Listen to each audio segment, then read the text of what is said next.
Well, good morning to everybody from Ellensburg, Washington, USA. It's a winter wonderland this morning, early on a Sunday morning here on campus. Thank you for joining us. The snow is falling. The family van barely got me here this morning, and we're doing just fine. Garrett, the Dutch Night Owl, says 5x5. Garrett, you're always so good about that. Thank you so much. I see you, Dutch Night Owl. A pleasant good morning to you all. Thank you for joining us. It is December 3rd, 2023, and the local time is 8:47 or thereabouts in the morning, and we will begin our program at 9 o'clock. That's 13 or 14 minutes from now. So if you're watching this in replay, you can skip ahead. You don't have to watch this first 14 minutes, but we're going to be saying hi to a few folks. I see that we're 5x5, so that's terrific. That means loud and clear if you're new to us. I didn't know that 4 years ago, but 5x5 means loud and clear. In some parlance, that's French. And here's to you for joining us today for session F. It's always a thrill to have so many of you here live. It really adds a lot. So I'm grateful to you for taking time out of your busy day or morning or weekend to be with us. Where are you viewing from this morning? Scarborough, UK. Spokane, Washington. That's Glenn. Hello, Glenn. Google Earth Glenn. Ballard, Washington. Stockton, California. Alberta. Scrolling very fast now. Zion National Park. Tacoma, Washington, Whatcom County, Washington, Everett, Washington, Tri-Cities, Washington, Mesa, Washington. Good Lord, is it just a Washington-centric show today? We've got viewers from all over the state. Oh, no, but we've got rainy Seattle and Puyallup. That's still in Washington. What the heck? Carlton, Oregon, Nashville, Tennessee, French Settlement, Louisiana. Jason from Wenatchee, Washington. Youteboy, that's Kirk. Dulles International Airport. That's Jay Crew from Dulles. You're in the airport? Welcome. Birmingham, UK. Croatia. Hello, Anna. Pittsburgh, Pennsylvania. Looking for exotic locations now just because I'm greedy. Kamloops, BC. That's exotic. Bloomington, Indiana. Gunnison, Colorado. Hillsboro, Oregon. Templeton, California. Boondock Nomad is up in Colville, Washington. Crown House is in Vienna, Austria, Dublin, Ohio, Philadelphia, Pennsylvania, Albany, Oregon, Vashon, Washington, Montreal, Quebec. Hello, Vincent. Don's up in Fairbanks. Don, it's 33 degrees and light snow. 33 degrees, Don. I'm sure we are much, much warmer than you are. And this is going to turn to rain later today, and I think all the snow will be gone within 48 hours as far as I can tell. But we're enjoying the snow while we have it. A few more where you're viewing from, and then I have a couple of, announcements I want to make before we start with your early arrivals. Lake Ozark, Missouri, Ventura, California, Lexington, South Carolina, Southern Arizona, Eugene, Oregon, Index Pluton, that's Phil. Hello, good morning. Davis, California, Dan. Rogue Valley, Oregon. Ole is from Norway. San Clemente, California. Paul is in Glasgow, Scotland. Hello, Paul. Paul, must be afternoon there. Wayne's in Hawaii. It must be very early morning there, Wayne. Greg's in Republic, Washington. Papagino in the Saline Block. Tero is in Lakau, Finland. Don says it's -9, probably Fahrenheit in Fairbanks. Hang in there. Maybe that's balmy for you. I don't know. Okay. Let's do a couple things. Looks like we're doing okay with the tech. Oh, I got to email Joel. Okay, we have a guest today. It's Joel. I was screwing around. Hang on. Good God, man. Get your act together. Add guest. Email.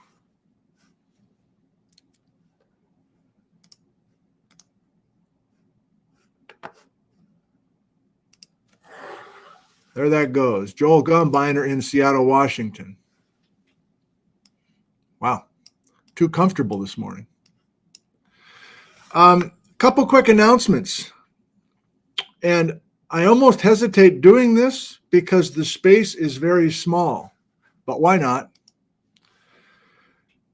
Randy Lewis, who some of you know from videos that I did with Randy 2 years ago, 3 years ago, he is a gifted storyteller, Native American elder from the Wenatchee Piscosa tribe. He's going to be giving a talk in Ellensburg.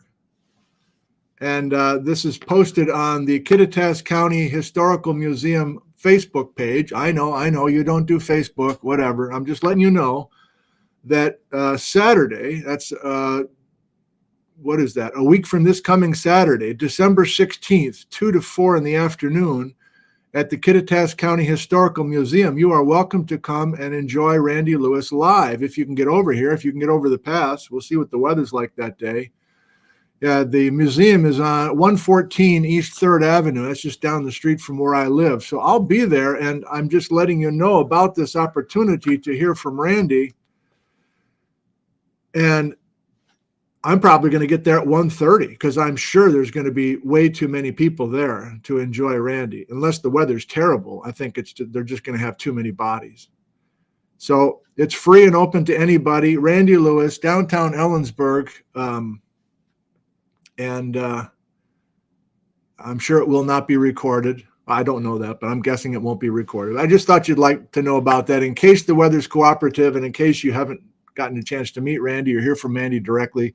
Of course, it's a whole new experience, a whole different experience if you can hear this incredibly wise person in the flesh.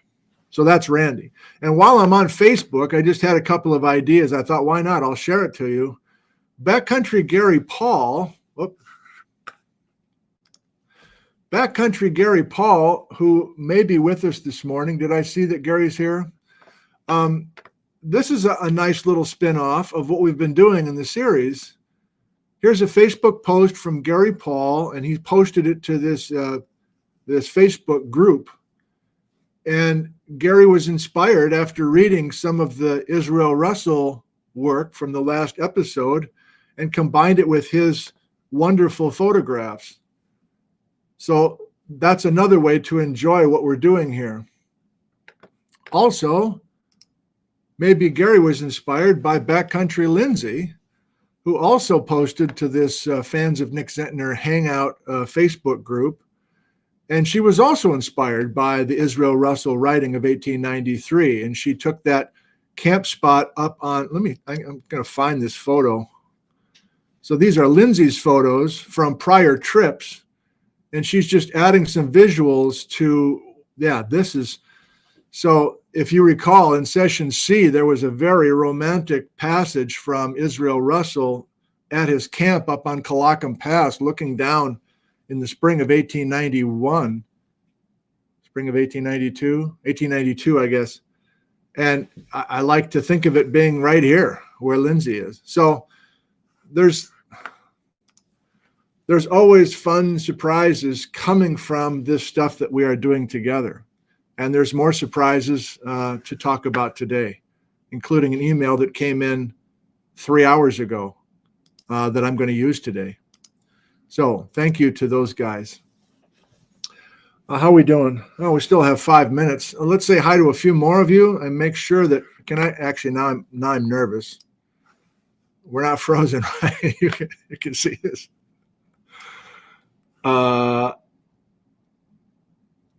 Desktop is not frozen, correct? I don't know what that was, but I'm gun shy now, of course. 5x5, okay. We'll just go through the other stations. Here's document camera. There's the shelf cam. If you're just joining us, we have a beautiful winter morning here in Ellensburg. And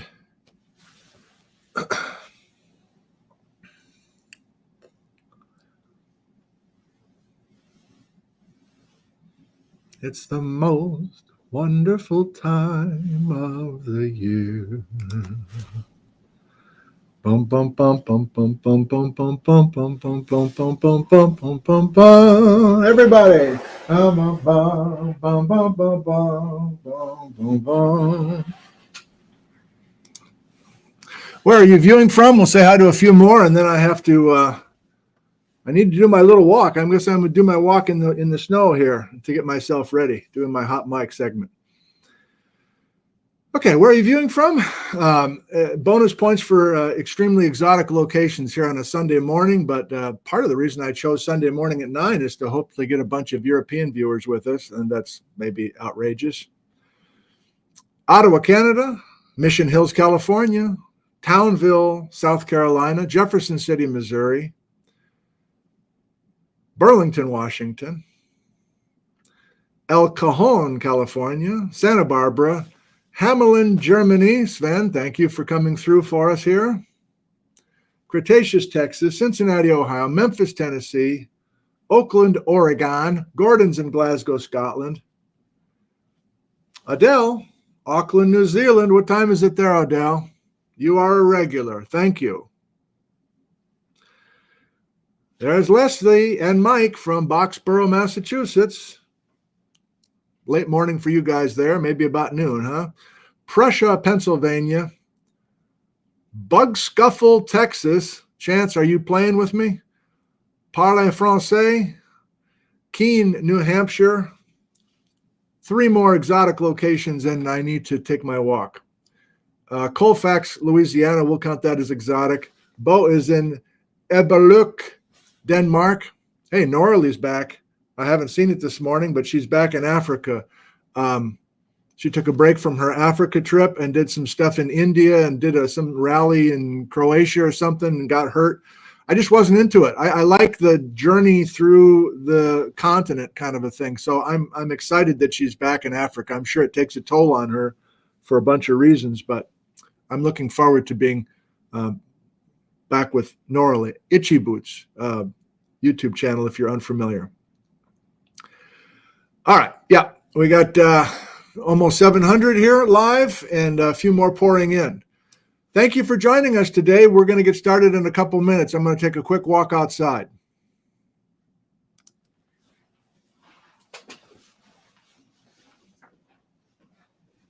Bum, bum, bum, bum, bum, bum, bum. Bum, bum, bum, bum, bum, bum, bum.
Give me a second, please. We don't have Joel in the green room yet. I need to email him again, I guess, maybe possibly text him. So give me a second. We're going to be a couple minutes late this morning. Thank you. Come on, Joel. What's going on? Did you oversleep? Did I send the wrong email?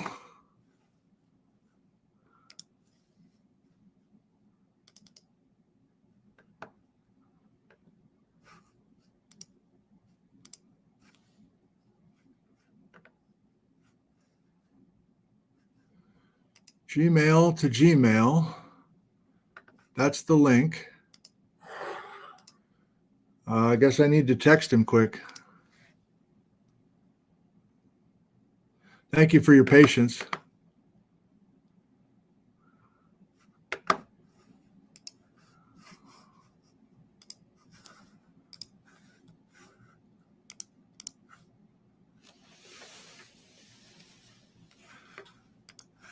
Let you enjoy the snow while we wait here.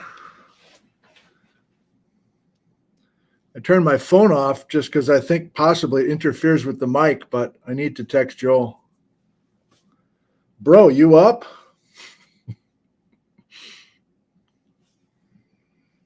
Let's see. What happens if Joel doesn't join us? Yeah, I got enough.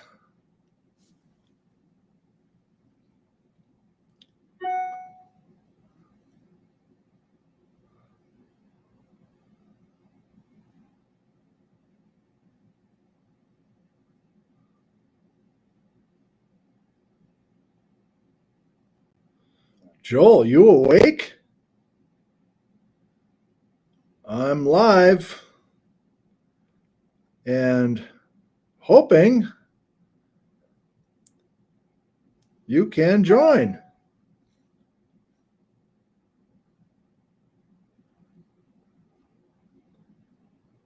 I'm a thumb guy. Check your email. All sorts of spam coming in. That's nice.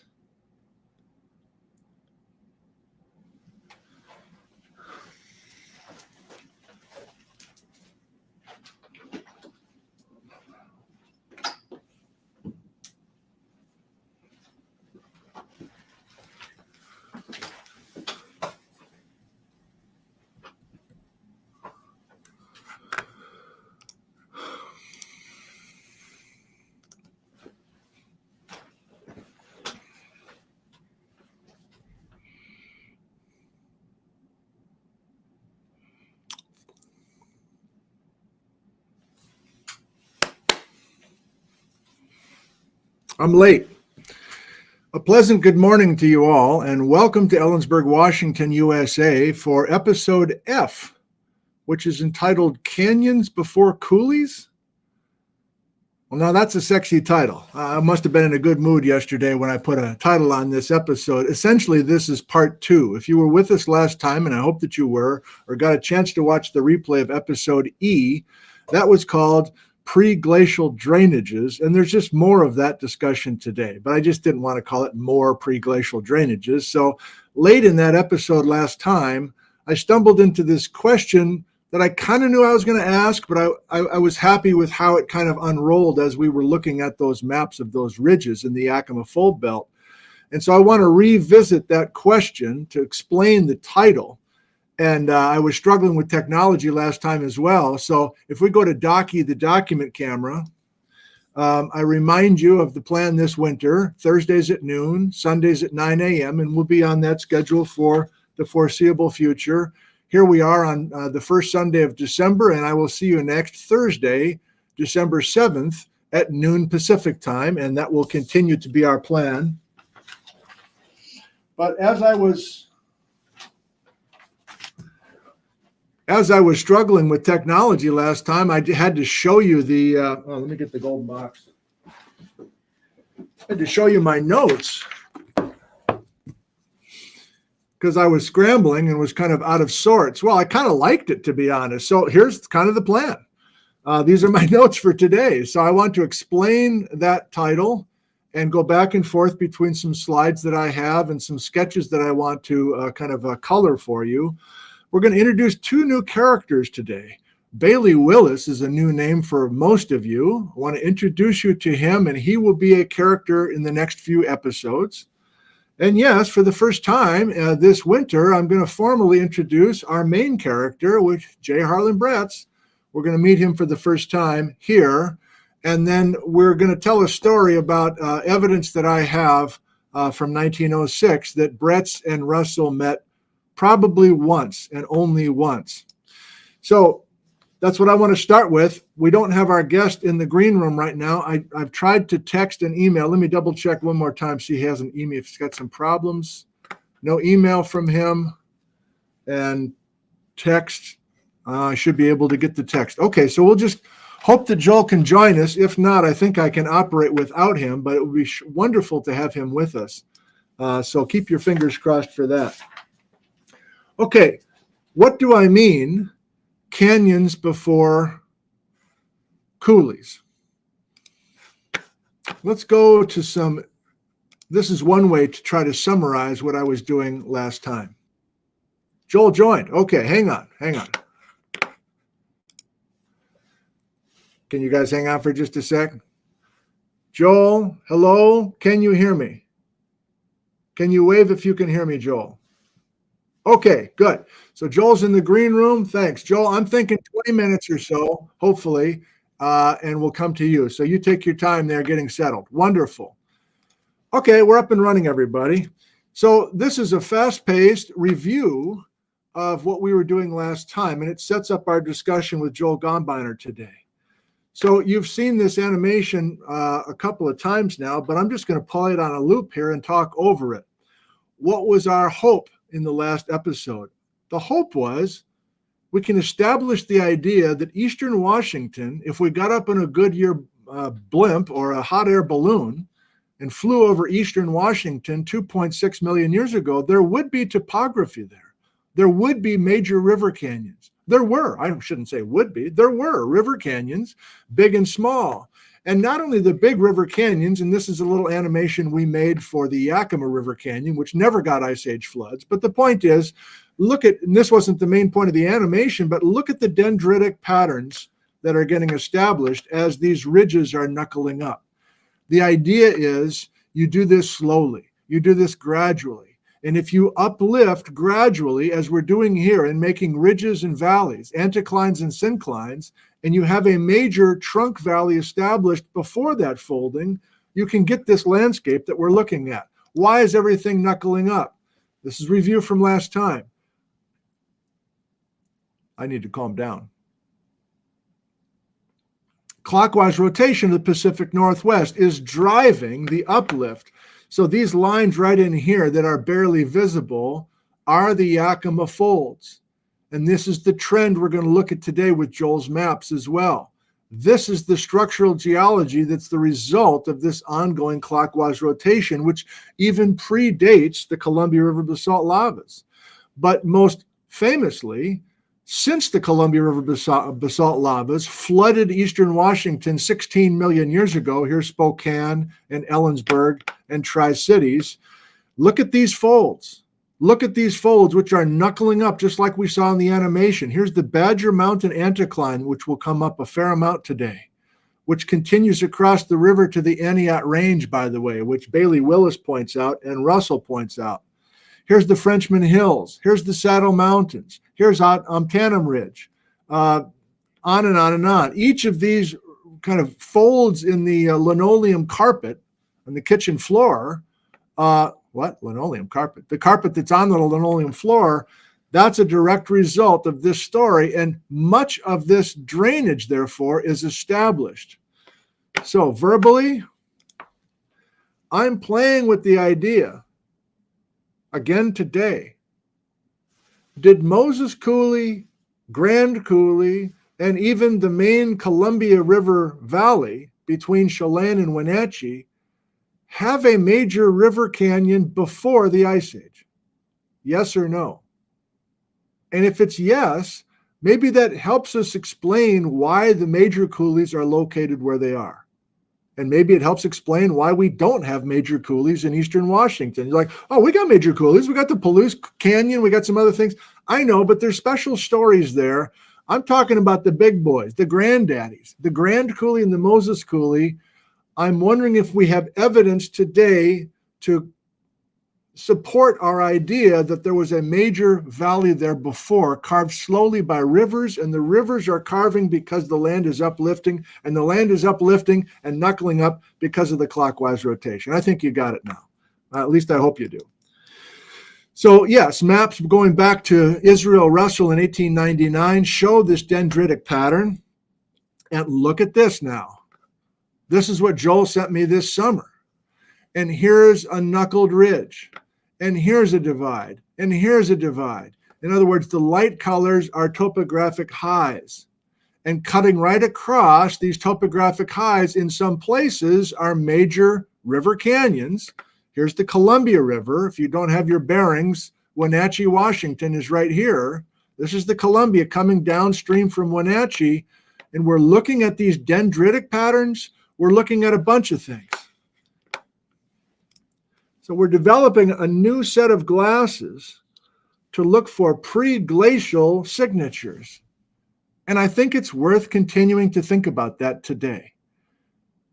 Yes, this is the last episode that is pre-Ice Age. I promise the next episode, and going all the way through the rest of the alphabet, that's Thursday, we'll be in the Ice Age. This is the last pre-glacial, pre-Ice Age show. But we're still today pre-2.6 million years ago. He goes to Docky, the document camera, and he says, therefore, what I'm trying to say is, if you have a coulee in eastern Washington, okay, great. But was there a river canyon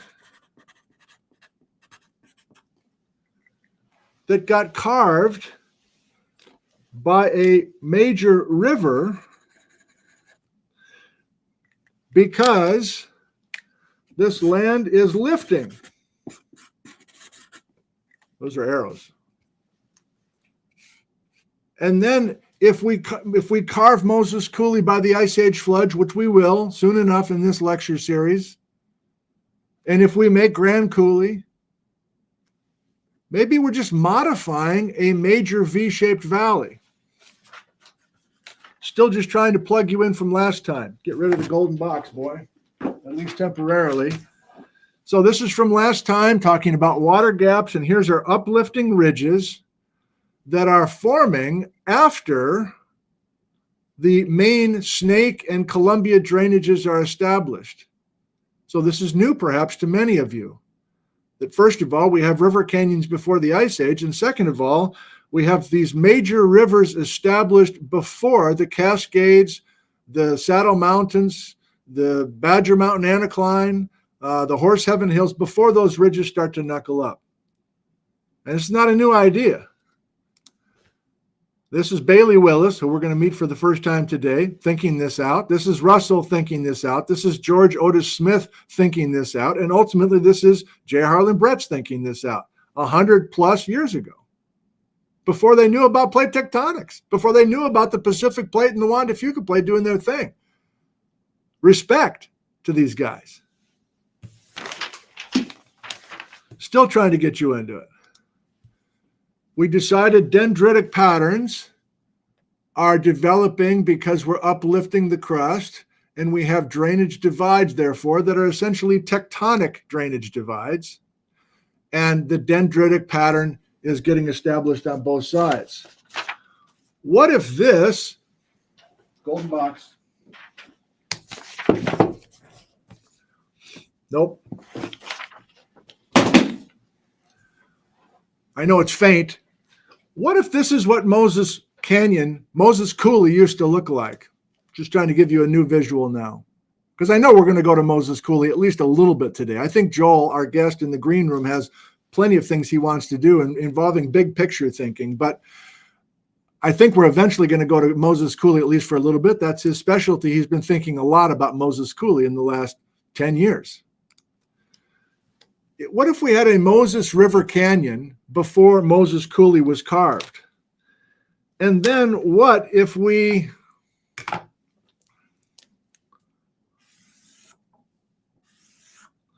bring the Ice Age floods in and just excavate bedrock to create Moses Coulee, which we all look at when we visit. It's an Ice Age floods feature for sure. But maybe today we can contemplate the significance of these side dendritic drainages that are coming in. Trying to keep it fast-paced. If you're nimble enough mentally, here's a jump for you. Bailey Willis in 1887 had the idea that before 16 million years ago, before the Columbia River basalt lava, so we're jumping way earlier now. We're still talking about pre-glacial drainages, but this is pre-glacial drainages. Bailey Willis, looking at the Yakima River, the Wenatchee River, the Chelan River, that's right, it's now Lake Chelan, but let's call it the Chelan River, the Okanagan, the Spokane River, the Palouse River, the Snake River coming in. Willis was the first guy to say, I wonder if this was the pre-glacial drainage before the floods of lava. In other words, the pre-lava drainage, pre-16 million years ago. And then Willis says, I think I can see that when we finally flood this area with lava, the great lava sheets in Russell's Point, we just bury that old Columbia trunk valley and much of that pre-lava drainage. But Russell says, Russell and Willis say, look at these drainages today. Oh, can I do it left-handed? Today, the Columbia River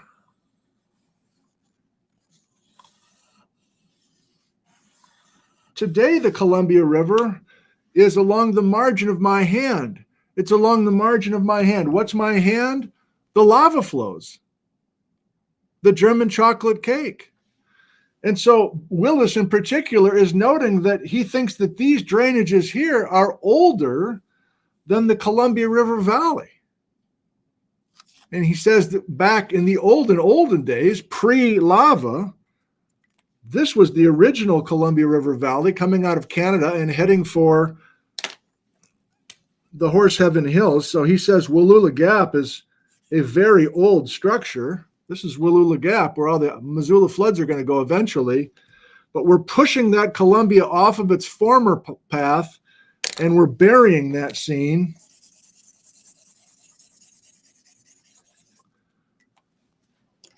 with the great lava sheets. I don't know what you think. Let's keep moving. I got to do story time, and then we're going to Joel.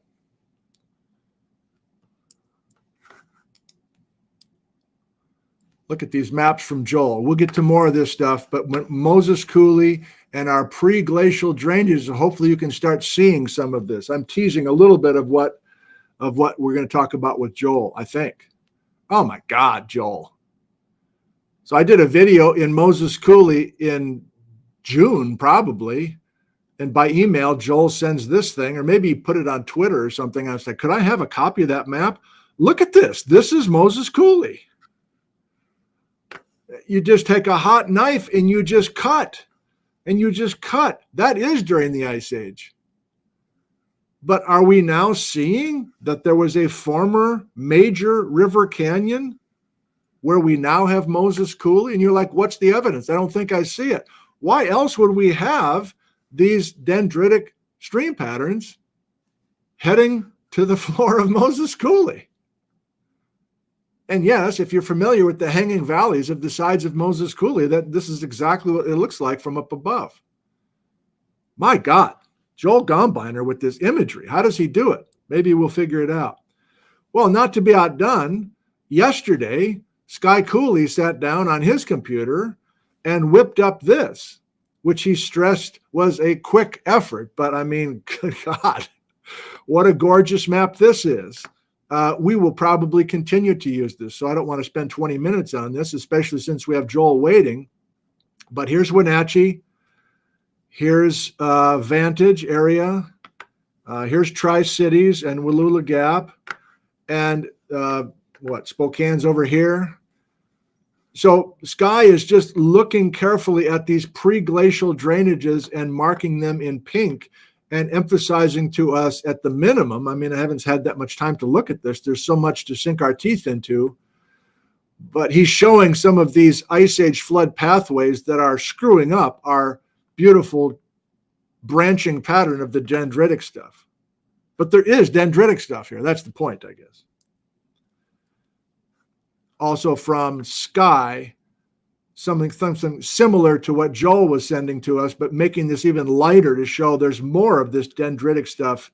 This is gorgeous. This is coming into the old Columbia Valley from the west in the Kittitas County side. This is West Bar. Here's Crescent Bar.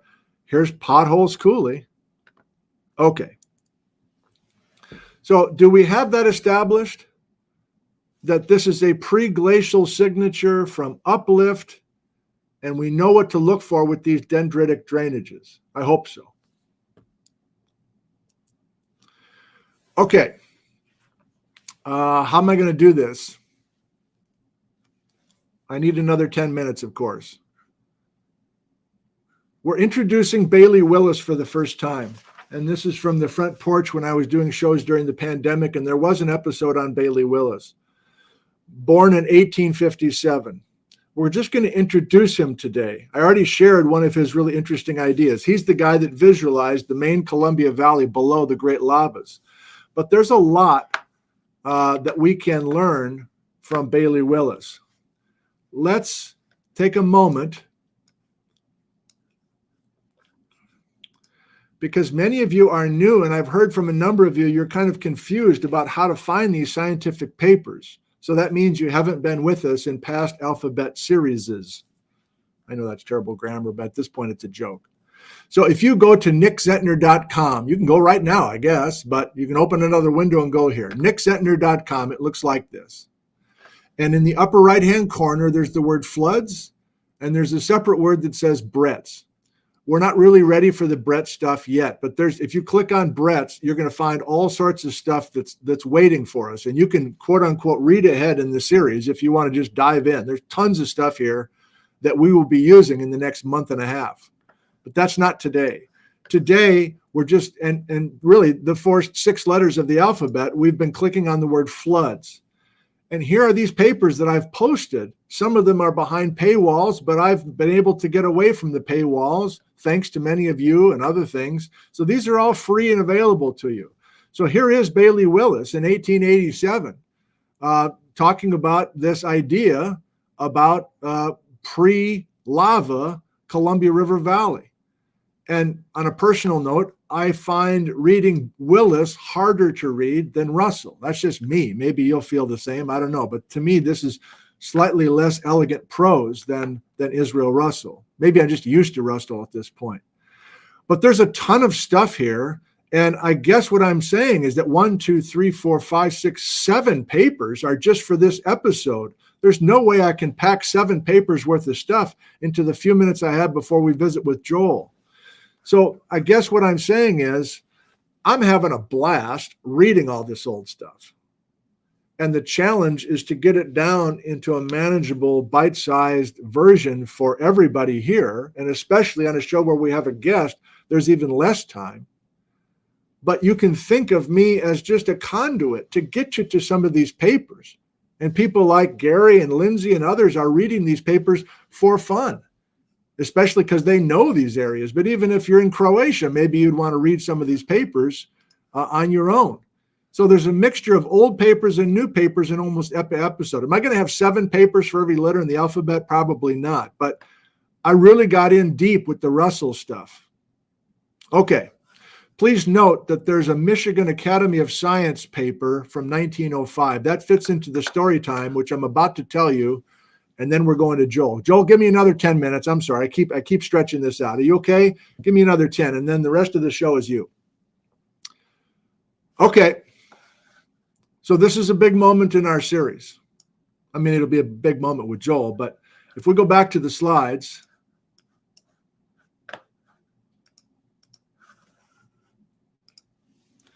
we're introduced to Willis. Great.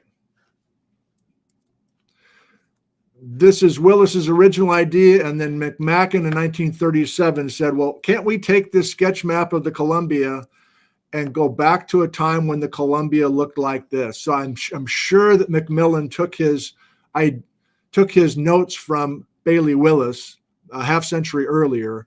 And this is worth studying if you want to pause this and look at this map carefully. We'll probably come back to it, but this is a pre-lava river valley proposal. Nobody knows for sure, but a proposal for what it might still look like at the bottom of this German chocolate cake. The big moment is right now. I want to have Israel Russell meet J. Harlan Bretz, possibly once and only once. And I'm going to share some help that I got from you guys in Story Hour. So this is Jason driving 2.5 hours each way from Muskegon, Michigan to Ann Arbor, Michigan to get these original documents for us. And some of other viewers didn't drive anywhere, but you found these old photos of Israel Russell. We're kind of saying goodbye to Israel for today. We'll come back and bring him back into the series when we talk about ice stuff. But for now, we're going to lose Israel by the end of this episode. Within the next 10 minutes, we're going to lose Israel. Israel Russell. I've already talked about him a fair amount. So if you haven't seen the prior letters, you're lost, but please watch these in order. Well, those are photos of Russell. And here's our formal introduction to Harley Bretz. That was his given name. That was his name that he was born with. Harley Bretz, 1882.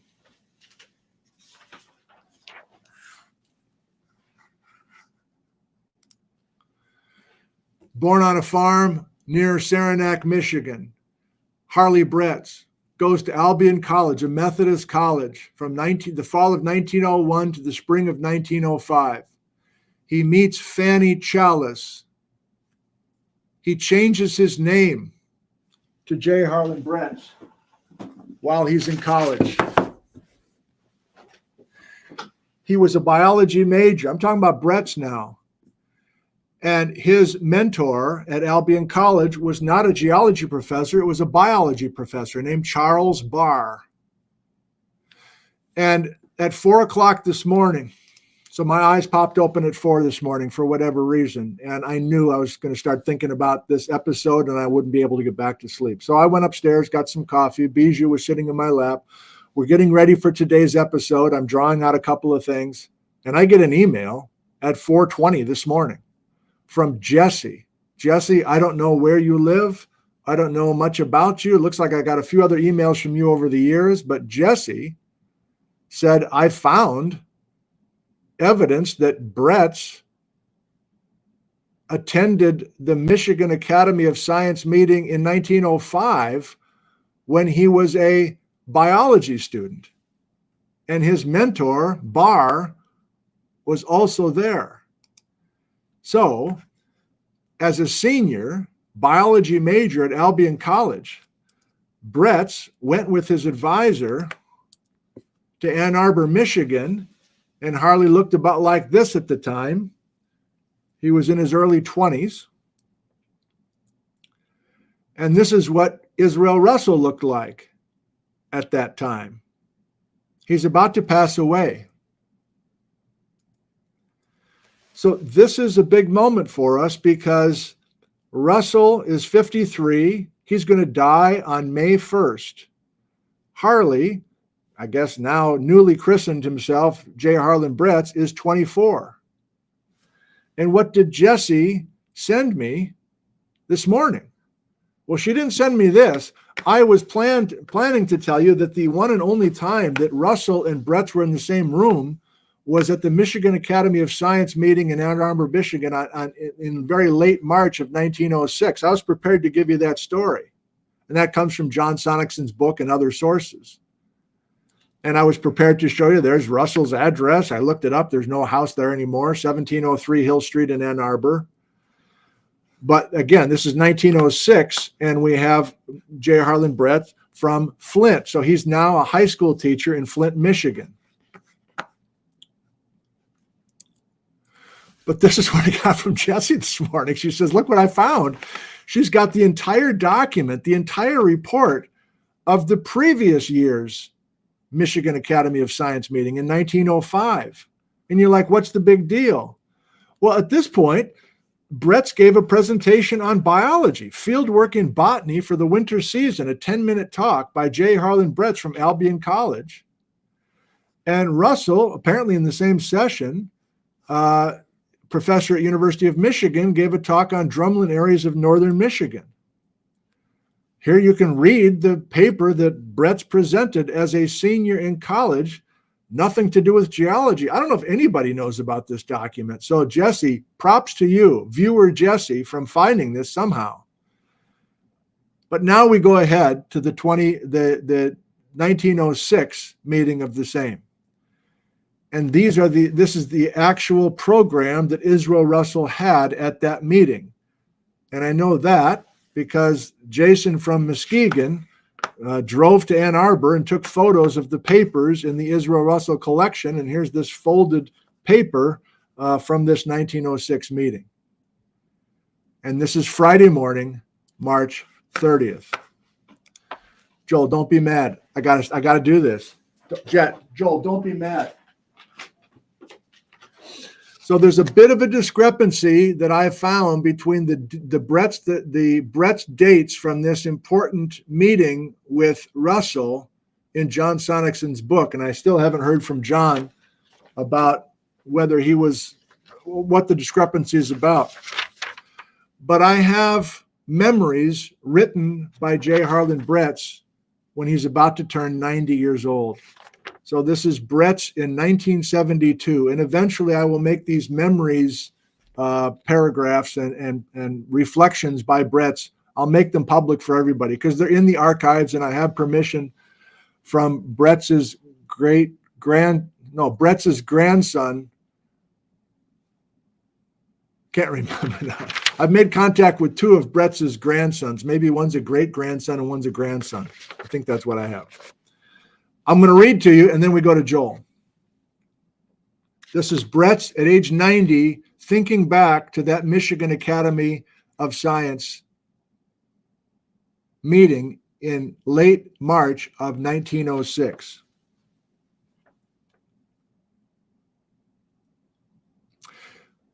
Brett's. My way of life started out as a biology and physiography teacher in the Flint, Michigan high school, where I quickly learned that I had the gift of enthusing youngsters with my own enthusiasm for bugs, snakes, rocks, minerals, and local flora. Barr, my favorite professor, had forecast my future accurately when he said to me, "Brett's, I think you're going to be a geologist." This is Brett's talking. I found Genesee County inadequately mapped for its glacial features, and straightway began a field study by bicycle on weekends that lasted 2 years that I remained in Flint. So I think, but I'm not totally sure still, that Brett's was a Flint high school teacher, a general science teacher from the fall of 1905 to the spring of 1907. That's a little different than what Sonicson says. Dr. A.C. Lane, state geologist, supplied me with an aneroid and what data I needed and his office possessed. I made the first published maps and text of the Flint region. This article was preceded only by one Willie Bovey and I made of the abandoned glacial river channel near Albion when I was in college. An event small in its moment of life became my guiding star while at Flint. The annual meeting of the Michigan Academy of Science in Ann Arbor. I went from Flint to attend, and there I met Frank Leverett and Frank Taylor, whose great monogram 52 on the glacial geology of Lower Michigan and the Great Lakes during the retreat of the Canadian ice sheet had just appeared. I took my newly completed map of Genesee County. He's an amateur high school teacher at this point, Brett's, and shyly showed it to them and a few others. During a discussion period that forenoon, Taylor called out that he would like to hear from Mr. Brett's on his work of the Flint moraine. At noon, Dr. I.C. Russell, geologist on the University of Michigan faculty, asked me if I would join the others at dinner at his home. I would, of course. And there I met A.C. Lane and others. Russell entertained all of us with a narrative of the climb he and Bailey Willis had made up the north wall of Mount Rainier. So here's the picture. We're in Russell's home on Friday evening, March 30th of 1906. And he's entertaining a bunch of people, including a kid in his early 20s who's fresh out of college, Brett, who's a biology teacher mostly at Flint High School. Years later, I saw the Carbon Glacier's ice cliff at top of this wall break off in a huge section. It fell in total silence to the floor of the cirque. Only seconds later, the terrific crash reached us. What if that break had occurred the day that Russell and Willis climbed? From that noon luncheon on, I was sure I was going to try to be a geologist. And with my wife's enthusiastic approval, my plans to get to some area where I could prove, if possible, that I had the potential. An opening in the Seattle High School was that opportunity, with almost virgin territory ahead. Hearing of this meeting of the Michigan Academy and its stimulation of my half-developed urge towards geology, my new father-in-law, Reverend D.C. Chalice, quoted, "Seest thou a man diligent in his work? He shall stand before kings." That was the nail which clinched my young ambition. So before we go to Joel, I want to thank many of you for helping with the wedding date and the details about Brett's marrying Fanny. But here's that session where Russell's talking about glacial features, and Brett's is not on the program, but he's got this amateur map from Genesee County looking at glacial deposits. So here's my question. Russell's going to die a month later. He's going to die on May 1st of 1906 at his home from pneumonia. Russell was well respected by pretty much everybody. He was considered at the time even one of the great geologists of North America. If Russell had lived another 30 years, wouldn't he have been a major supporter of Brett's and his quote-unquote outrageous ideas? I'm wondering if he would have been supportive. I think he would have been, based on the reading that I've read of his ideas. He kept seeing things that didn't quite add up in his writing. I'm talking about Russell. But Brett's didn't have this major cheerleader who apparently was the guy who convinced him to go out to Washington, or at least one of the major reasons he went out to Washington. So we're going to say goodbye to Israel Russell for now. And there's obituaries that are heartfelt talking about Russell. I'm not going to take the time to read them. But many of you, dozens and dozens of you, emailed details about the wedding of Brett's and Fanny. They got married on June 26th on a Tuesday evening by her reverend father. And I don't know how you guys do this, but you find the actual register, and Brett's is listed as he lives in Flint and he's a teacher. He's 23 years old. And so I'm convinced he is doing a bunch of this bicycle geology on his own before he's married. I think that's the chronology. But I know that he has to meet Russell before May 1st of 1906. Otherwise, there is no meeting between Brett's and Russell. Okay.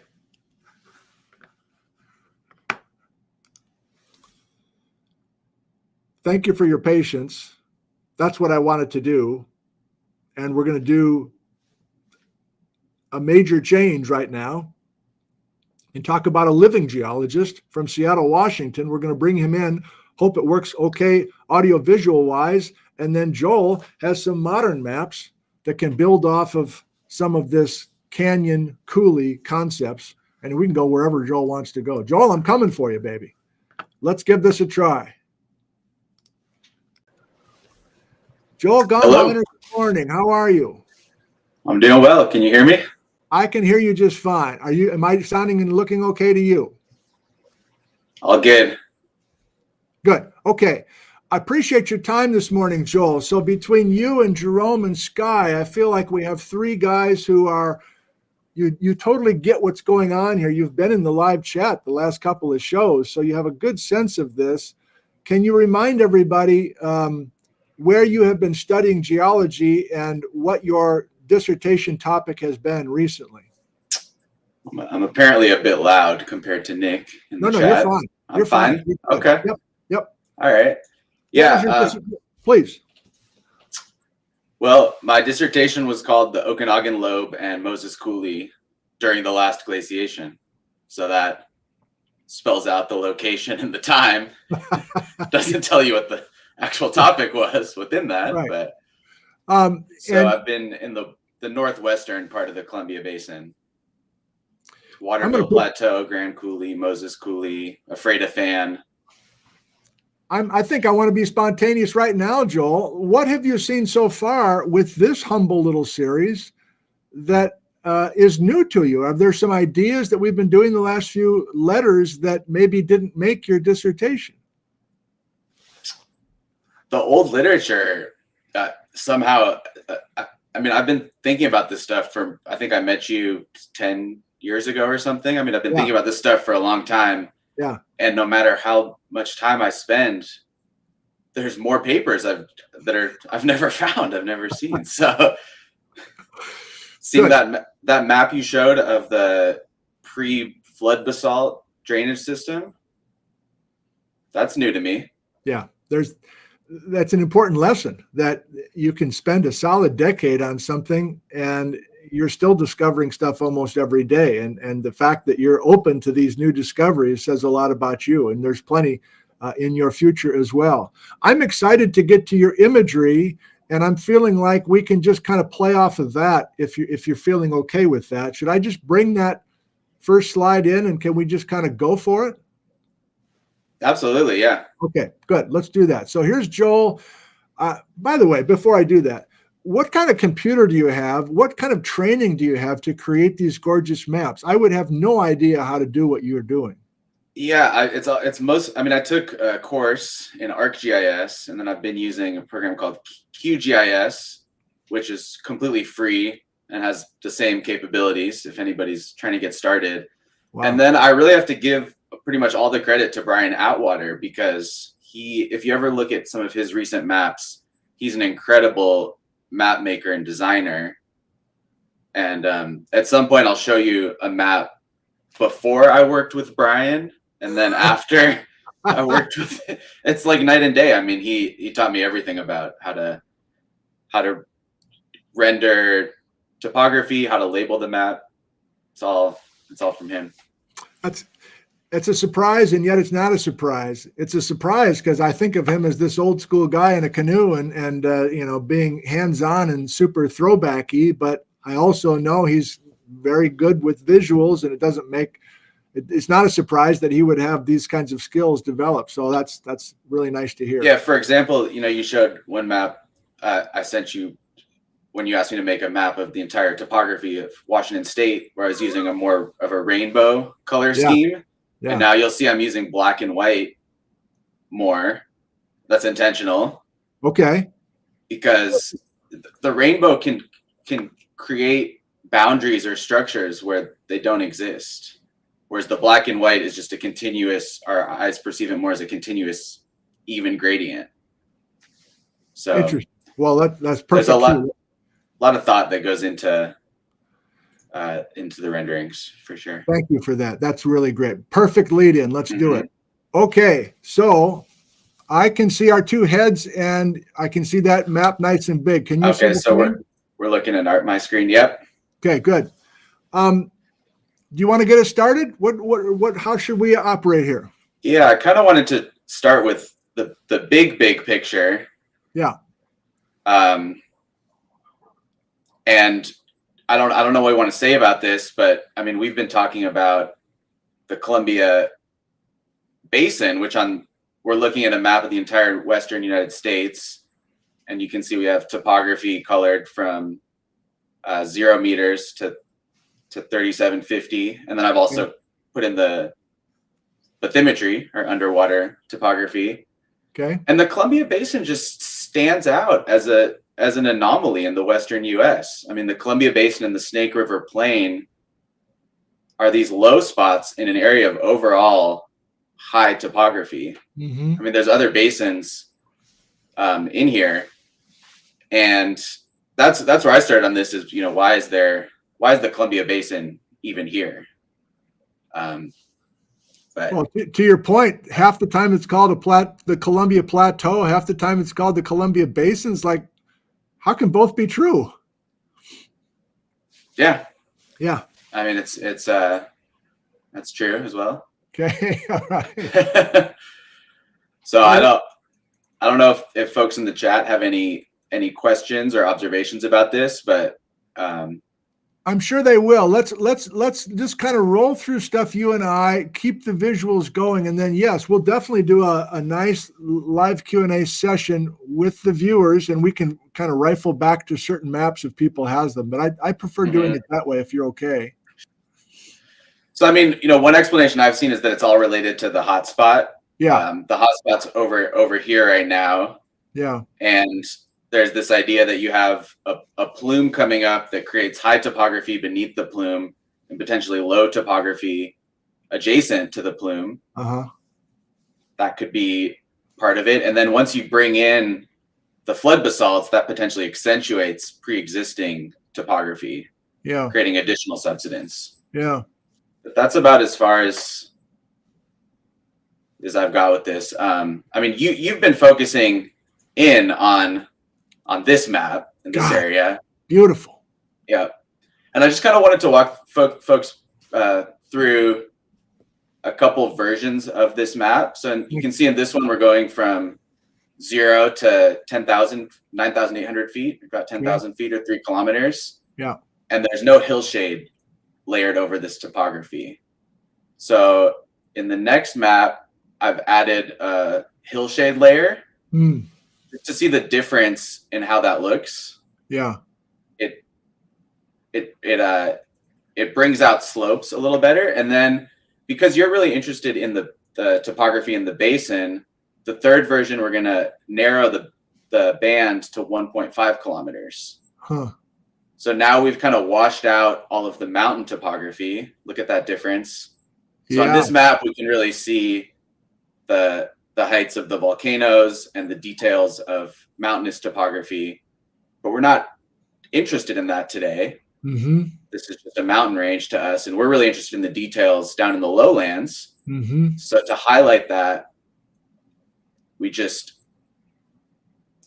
change the range here. I see. And now see how we can see more of the details of these drainage systems. The ridges pop out a little better. Yeah. Is this a new approach for you? Have you been thinking on this scale, like this map we're looking at, or in your dissertation, were you pretty hyper focused just on that Waterville Plateau area? Yeah, and I was really focused on the decorations on the surface of the landscape. I wasn't thinking about the underlying landscape much at all, and I was thinking about the last 20,000 years primarily. Yeah. So this is just sort of a backdrop for me. Sure. And my dissertation has a lot to do with, landforms of a couple meters or tens of meters of height on top of the surface, but they're just kind of decorations on the sprinkles on the chocolate cake, right? So good. We're going way back in time, and it's new to me. My new thought here, Joel, is that if we just keep going through each slide and having just kind of a cursory discussion, that's going to be enough to prime the pump, and we'll go right to the viewers after we go through a batch of these, and we can just revisit these again. But let's just keep it going on kind of random questions, loose ends, thoughts, if that's what you had in mind. Yeah, and I mean, you inspired me to make this last week because you stated something I've thought about before, which is, when we look at this map, we can see the Grand Coulee and Moses Coulee, and they're grouped with the channeled scabland. But as you're stating, they're clearly a distinct type of canyon morphology from what we have over here. Can you use your pluses to zoom in a little bit? Yeah. Yeah, I mean, right. Okay. God, that is so gorgeous. Right. And we lose those folds. So I'm just kind of thinking out loud that we lose obvious Yakima folds as we go east towards Idaho. Right. So and the nature of the channeled scabland of the flood erosion is more diffuse here. It's Yeah. not focused into a single stem canyon like Grand Coulee or like Moses Coulee, but it's a network of channels that you can barely even see on this scale. Huh. Okay, so why is that? And you mentioned two hypotheses. You said Jerome said, okay, well maybe that's partly to do with the source of the flood erosion coming from here, Yeah. or your suggestion was maybe it's a structural control. Mm-hmm. It's because we have higher topography, more anticlinal deformation, steeper slopes in the west, and maybe that created more focused or deeper valleys prior to the Ice Age flooding episode. So that, I think my next map, let's see. Good. Oh, this is perfect. This is so fun. Okay, so, and then your other map you showed, you had a map of yellow where there's cities. So I just put this on here so people can orient themselves. Nice. Spokane, Seattle metro area, Tri-Cities, Wenatchee. Yeah. Sparsely populated out here. Totally. And nothing on the Waterville Plateau. I mean, got Mansfield, and right. That's about it. Yeah. All right, keep it rolling. This is good. But this is just to get you oriented. But okay, here we go. So this is a new one for me that I found just putting these together. This is not where we see CRBs at the surface now. This is the combined extent of CRBs from, I think they looked at 13,000 well logs to make this map. Oh, wow. So here's where we have CRBs at the surface today. But this is kind of out of order. This is the one I should have put after. That's the one. The point about coulees. This is a map of where the Washington State DNR, they have a 1 to 100,000 scale statewide compilation geologic map. And this is a map of anticlines. So these are compressional folds. And the point is that the anticlines in the channeled scabland, like you said, correspond to the focused coulees. And there's no ridges and there's no anticlines over here. So that makes perfect sense. These coulees are here because of the structural geology, because of the anticlinal deformation.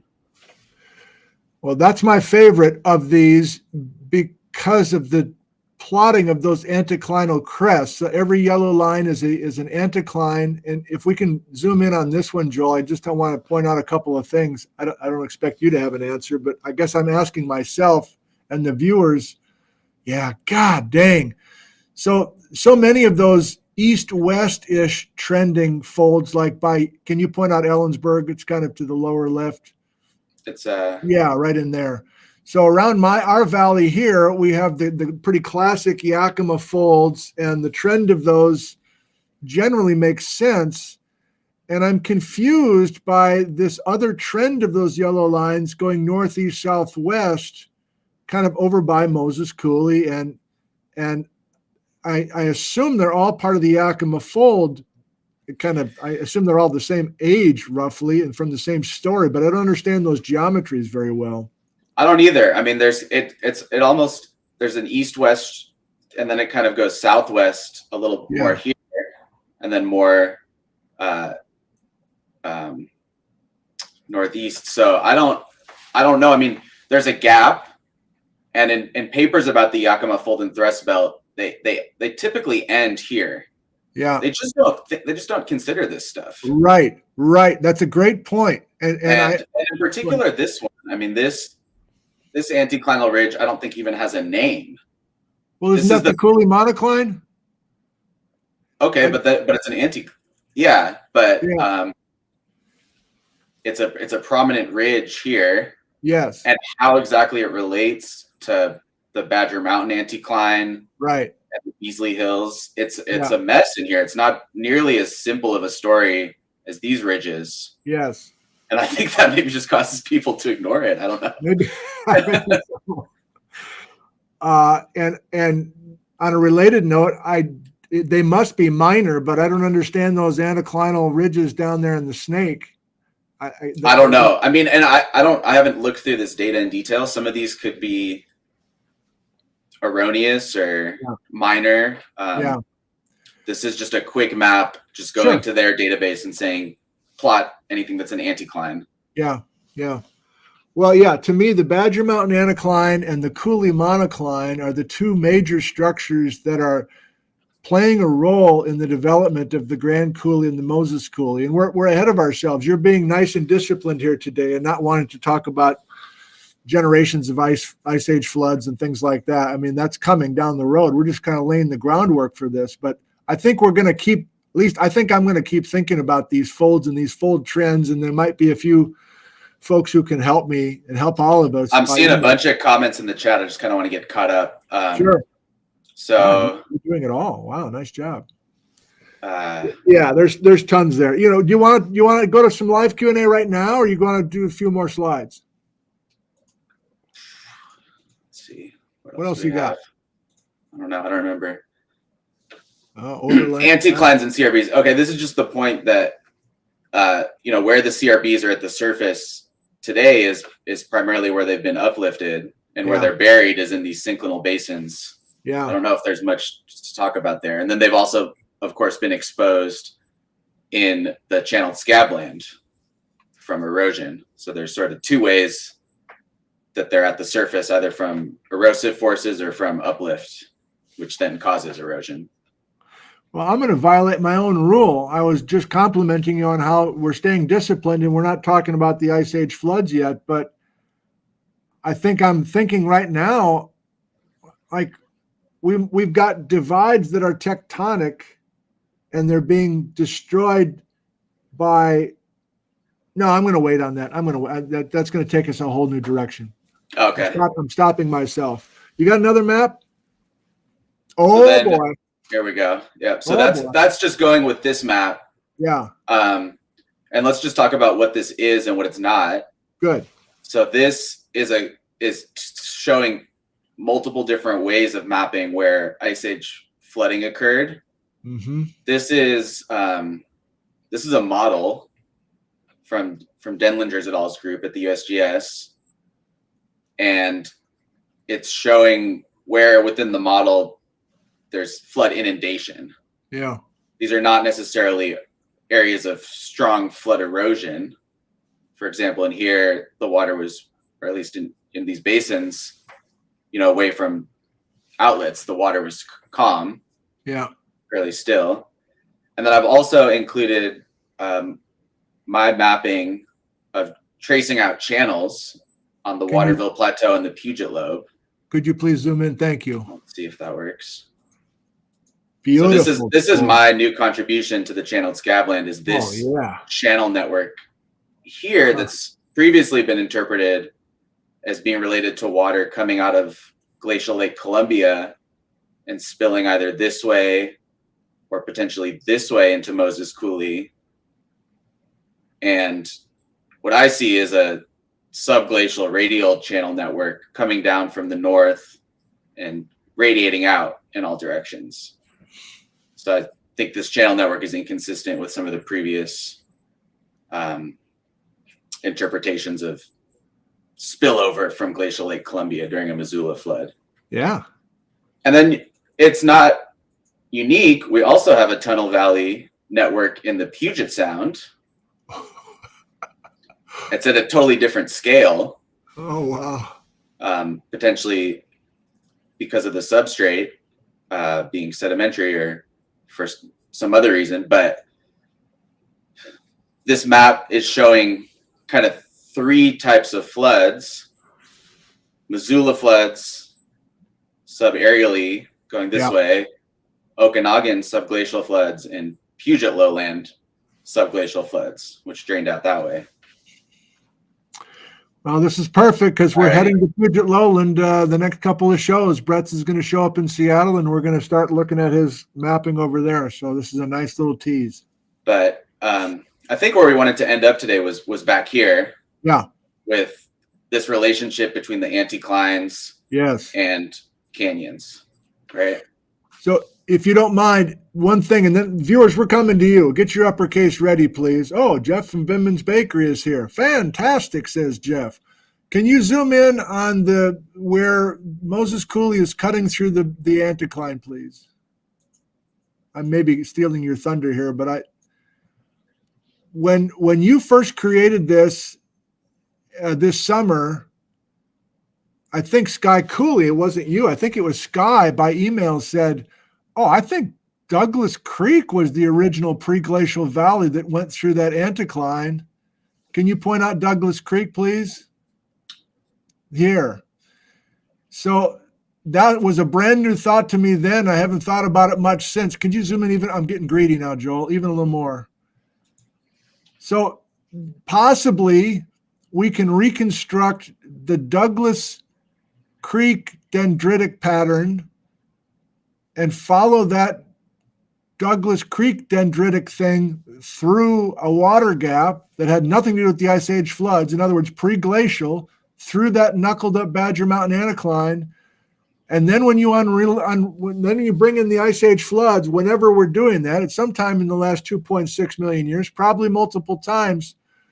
Whether you want it coming from the Okanagan in Canada or you want it coming from Missoula, I don't care. It seems like that water's coming in from the side and basically crashing the party, basically. Do you see it that way, just in the most basic pre-glacial versus Ice Age flood pathway story? I think so. I mean, yeah, it's hard to see. Okay, so let's play devil's advocate. Sure. And say this anticline was continuous. Okay. Where does this go? Yeah. In that case, it would just end in a lake here. Right. Right. So it's hard to see, like you said, having this level of the size of drainage that doesn't go anywhere. So I think it has to go. But on the other hand, we've been talking about how the Rock Island, I don't know what it's called, grade, creek, valley, canyon. Any one of those, yeah. So it's kind of our model of a pre-glacial drainage unaffected by outburst flooding. It is, and I've been using it that way, but now I see on your imagery, what's up with that scalloping around much of it? Like there's a bathtub ring in much of it. I don't understand that. You know what I mean? It's dendritic, but there's also that, what is that? What is this shape? What is that shape?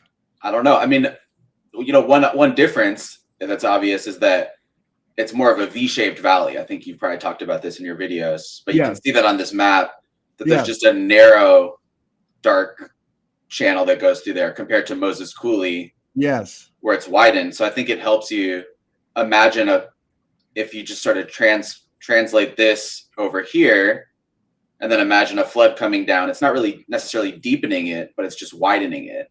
Yes. So that works for me. Oh God. But then we can kind of look at it at what is its relationship to the anticline. It doesn't cross it really. I mean, maybe it kind of does here. Yeah. Fascinating. But yeah, so okay. Well, I'm a little lost, I guess. I don't know. No, this is a blast. These are like imponderables. Well, it's a conversation pretty much anybody has if they're just over a breakfast table and they're hunched over a table looking at a map like this and you're just wondering, and that's all we're doing here too. I mean, you've got the expertise for sure, but we're just going to take these observations and just roll with them a little bit. And whether we make progress on a few of these questions or not, I don't think it matters. It's just fun. Viewers, I promise, right now, uppercase, please. It's a little bit after the top of the hour. We will go wherever you want to go. If you want Joel to scroll back to a certain map or two, we'll do that. But I'm thinking you got another 15 minutes, Joel? I got the entire day. The entire day, good, okay. Till 4. Till 4. Maybe I can ask a few of their questions, or if you've got a good view of the chat, you can grab them too. Can Dewey asks, any evidence of higher precipitation pre 2.6 million years ago, landslide river diversion over Waterville Plateau? Have any comments about precipitation pre-Ice Age? You can say no.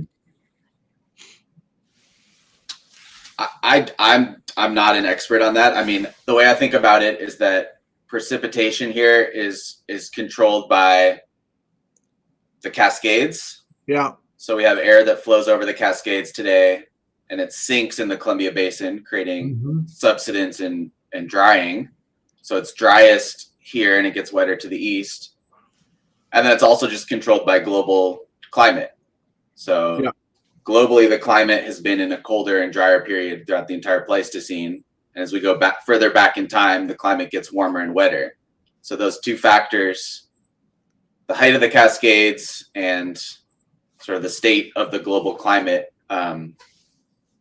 is what controls that. In terms of evidence, I mean, you've been talking in your programs about these evidence for lakes and drainage of lakes. Are those climate stories, or are they mainly tectonic stories? I don't know. Right. Or right. both. Right.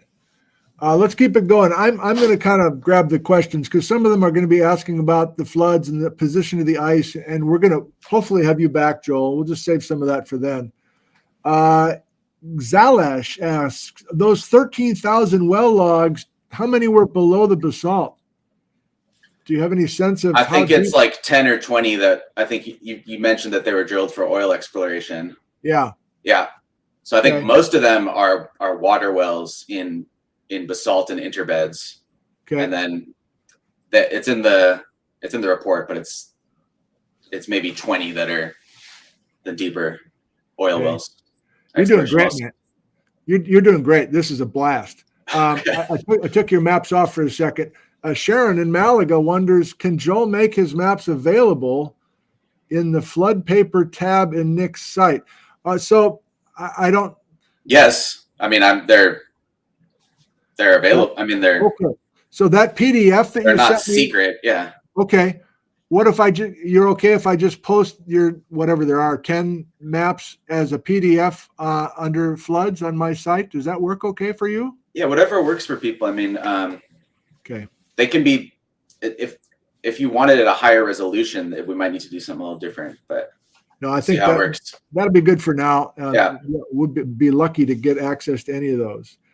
Okay. Ben wonders, West Foster Creek looks very interesting for flow coming off the western side of the Okanagan lobe. It's kind of an ice age floods question, but why not? Yeah, no, I love that question. Jerome and I have been puzzling about that. Let's see which map. Thanks for the question, Ben.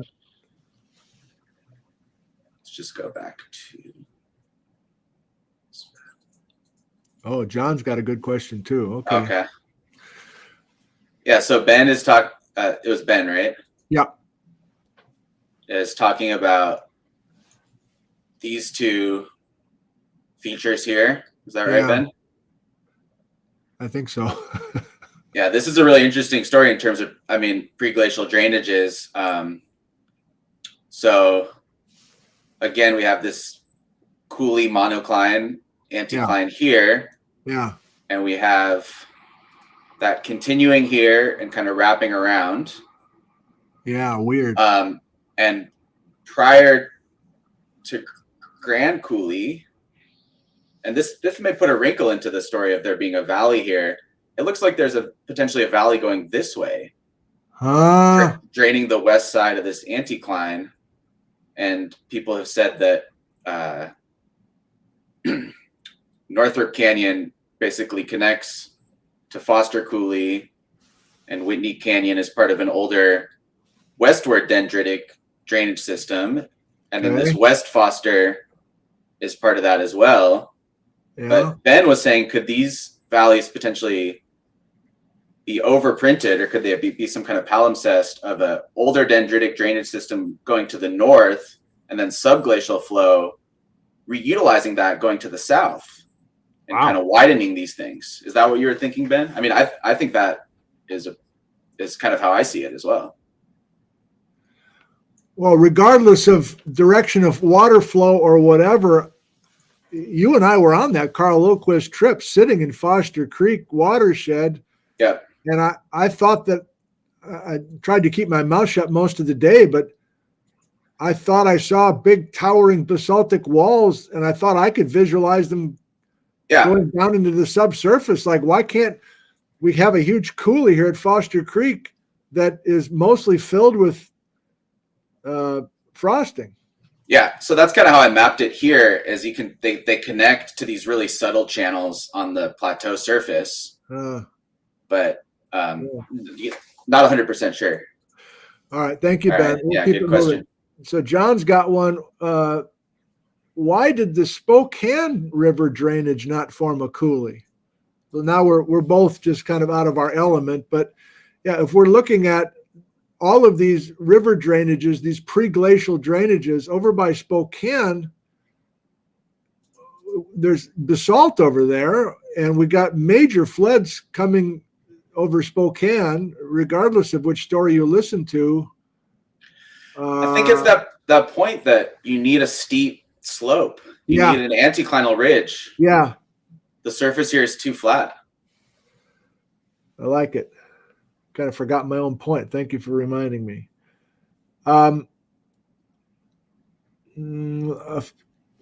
Lots of great questions here.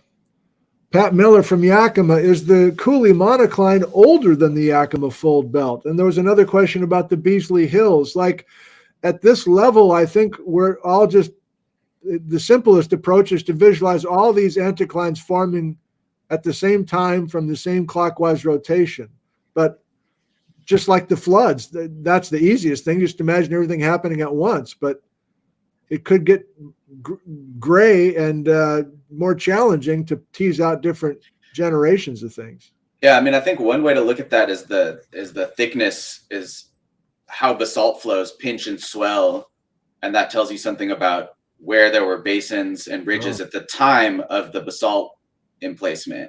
Yeah, and that's the fact that the basalt is much thicker here in the west is this evidence that there was a pre-existing basin, and maybe you could kind of use a similar approach to addressing whether there are pre-existing structures here. And sure. There may be other ways looking at, if there's more deep wells or seismic imaging, subsurface stuff. This is fun. Hey, Pat wants us to go back to a pre-glacial map. It could be this one, I guess, and specify where Grand Coulee is and where Moses Coulee is. And I think he or she is asking about, can we look at the dendritic approaching Grand Coulee and Moses Coulee? Is that the best image to zoom into? Yeah. Richard Waite has a nice map of Upper Grand Coulee and all of the hanging valleys and dendritic drainages that go into it. It's kind of washed out at this particular scale for Upper Grand Coulee.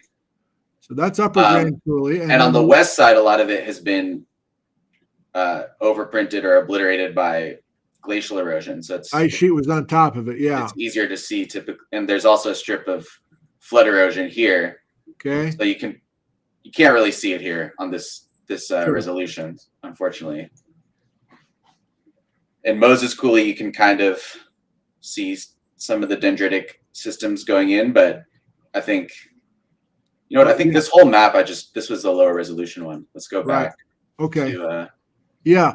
I mean, while you're finding a different map or whatever that has a higher resolution, I'm excited to reread Brett's when we finally get there. I think he's talking for sure pre-Coulee Canyon for lower Moses Coulee and lower Grand Coulee, but I'm less confident that he's talking about a pre-Coulee Canyon for upper Grand Coulee and upper Moses Coulee. Like, those hanging valleys are most obvious in lower Grand Coulee and lower Moses Coulee to me, and I think that's as well. It's less, like, I know Waite has this pre-glacial valley in Upper Grand Coulee, but I'm not sure Brett's was saying that.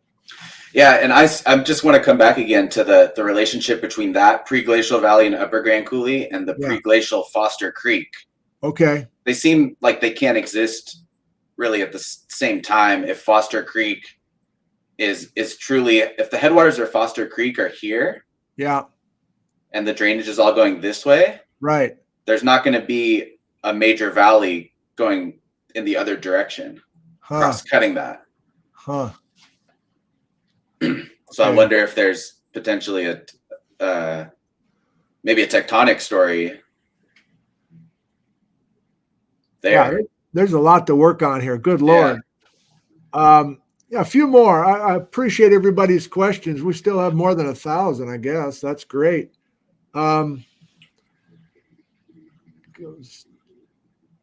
Okay, some people are just like commanding things now. So Gary says, hey, Joel, zoom in on the feeders on the east side of the Columbia River, just slightly upriver from Richland. The feeders all point upriver toward the great whirlpool, like they were blown from the bottom up. Zoom in on the, I guess he's talking about the drainages, the feeder drainages on the east side of the Columbia, just upstream from the Tri-Cities. This is maybe away from what we want here. I don't know. Yeah, and I think this just kind of highlights how you kind of need to make a custom map for every single question, because yeah. This. All right. So I'm not sure I see that, but that's good. We'll do 3 more for Joel. One is from Lindsay. How did the Badger Mountain anticline play into the development of Moses Coulee? Did you write about that? No. Okay. I didn't write about that, but I can. Well, to me, that's the most fascinating thing. You got this incredible coulee cutting right across this thing right before you get to Billingsley's Ranch, and into that. What did you call it? The mid-Moses plexus or something like that. I mean, I'm still kind of struggling with the fact that the Rock Island grade does not cross the anticline. Yeah, and one way I could. It just doesn't look right to me. I don't know. Yeah. I don't understand it. I'm going to be honest with you guys. Can you just, while we've got this, narrate for us, for those that have driven up Moses Coulee, let's start at the mouth of Moses Coulee, and let's just, with your cursor, let's just drive up. Like, what are some landmarks people would recognize or remember as you're driving up towards Mansfield, let's say? If you're driven up this way, you go through, the booming metropolis of Palisades. Yeah. And then you go through where's the Billingsley Ranch is over here, right at the bottom. Yes. Then it turns into a dirt road, and you go up here. You go through the wonderful Rimrock Meadows estates. Yeah.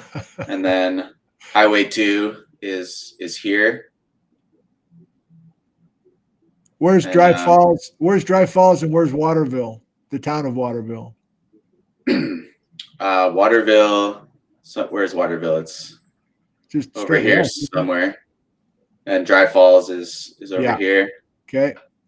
So if you've driven up, and then you would take Highway 2 across the plateau over to Dry Falls. Yeah. How about one more? Where's Mansfield? Waterville. The little town of Mansfield where you did a lot of that mapping. Let's go back to our. You're a good sport, Joel. We got you on the fly now, baby. There we go. I don't have to guess. There it is. And that's Waterville. Okay, good. All right. I got one more question, and then we're going to say goodbye to Joel for now. But I'm going to say it right now, Joel. I think this has been a screaming success, and I hope we can get you back once we get to your wheelhouse, which is really visualizing water. And Eric's going to get us there. So Eric Clayton, the last question for Joel. Did the Missoula floods overtop the anticline into the Waterville drainage? I mean, that's the big. That's the big question. I don't know if there's an anticline for them that they need to overtop. Okay.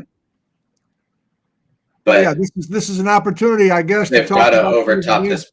Yeah. main points of your dissertation. Yeah. I mean, my dissertation started, or the second half of it started from looking at this map, which is, I was not the first person by any means to notice that, but yeah.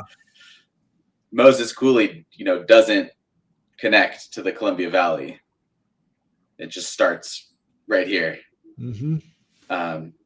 But that hasn't stopped people from inferring Missoula floods overtopping the plateau and flowing in there.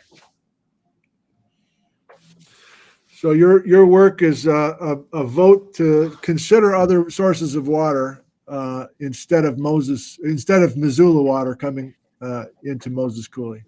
Yeah, and I was sitting down to write my dissertation, and I wrote there are no channels that connect Moses Coulee to the Columbia Valley. And when you look at this scale and resolution, that's true. But if you look in detail, there, I showed you the channels; they're just subtle. So yeah. Okay. All right. Well, I'm going to hide that map and get back, give you a little more screen time here. I want to thank you so much for this. Thank you. I mean, this is incredible. And the fact that you're willing to be in the live chat on occasion with folks, you're always so kind and generous with your help to others. And Sky, I think, is watching right now. So to have you guys kind of you have total grasp of what this is and what we're trying to do, and you have a lot of respect for the viewers and all their questions. I mean, that's a big part of this. So I mean, you're going to continue thinking about this stuff. That's how we'll finish. Where are you with the Moses Coulee paper that you have been drafting with Jerome Lessman? Are we close? Yeah, we're close. I'm deep in the supplement trying to explain other people's ideas for how it worked. Okay. Yeah. Right. Okay. We're doing a geology paper, which is under 18,000 characters, which means you have to kind of bury a lot of important information in the supplement. Yeah. So I'm working on that. Okay, good.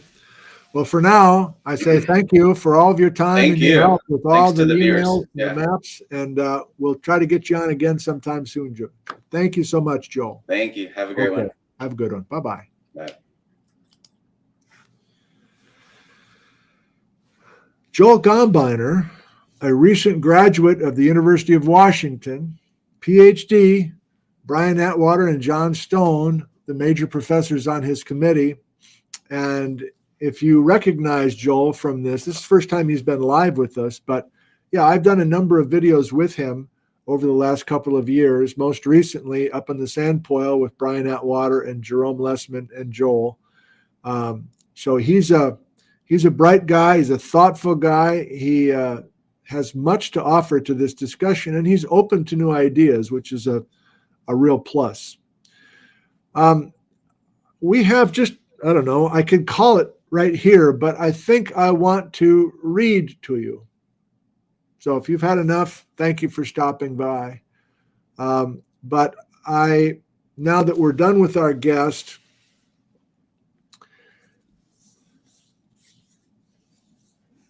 maybe reading to you a little bit from Israel Russell will be a nice way to have a nice fond farewell to Israel for now, and him passing the baton to Brett's.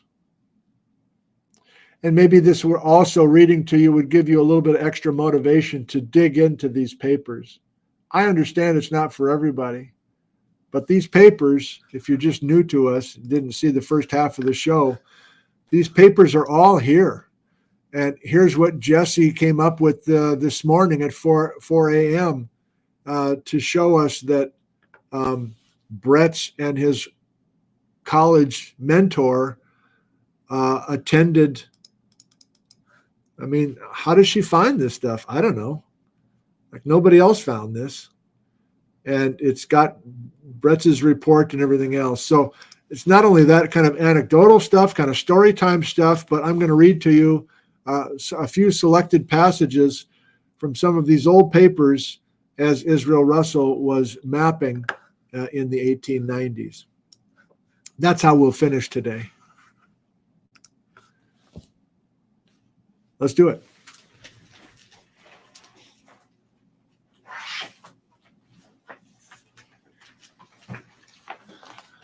So these are all the papers for today's episode. I mean, I'm not kidding. I get going and I can't stop. And a geologist will email me a new paper and say, hey, you should look at this one now. This one's going to really help out with what you're working on. And I appreciate all that help. But then it comes to the time when we actually do an episode like this. I'm like, how am I going to take all this and get it down to just a few minutes? So my selection so far has been to simply just try to grab key passages, key paragraphs, key visuals that can help us. And so, yes, before we say for a while to Israel Russell, let's read just a little bit more. This is the first major paper that we were looking at together when he's 39 years old. I mean, he's almost 40 years old. He's not a kid out of college. This is Israel now. And I had something marked here. Yeah. This one's kind of poetic. So this is the spring of 1892. Israel Russell and his assistant Samuel, and they are down in the Snake River country in southeastern Washington. Nope, sorry. He's near Tri-Cities, Richland, Washington, which didn't exist at the time, Pasco, which did exist, and a place called Rattlesnake Mountain, which when I hear Rattlesnake Mountain, I think of Bruce Bjornstad, who has spent countless days mapping Ice Age flood erratics on Rattlesnake Mountain near Benton City and Richland. So here's Israel writing as he's up dealing with Rattlesnake Mountain. It's more poetry than anything.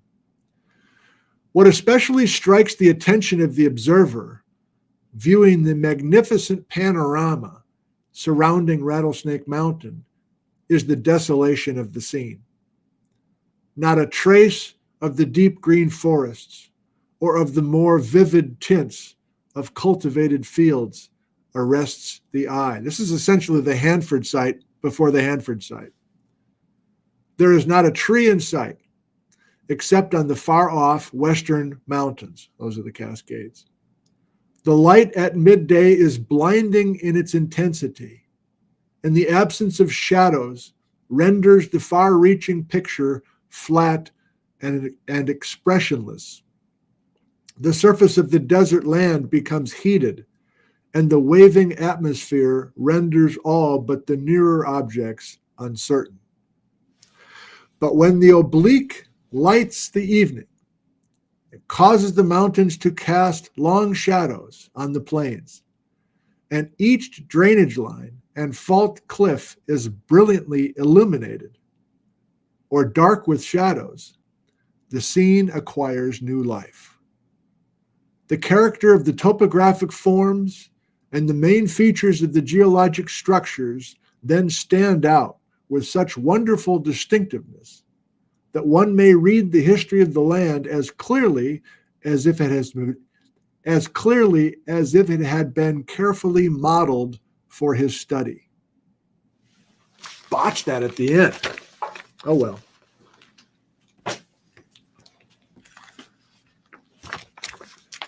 $1897.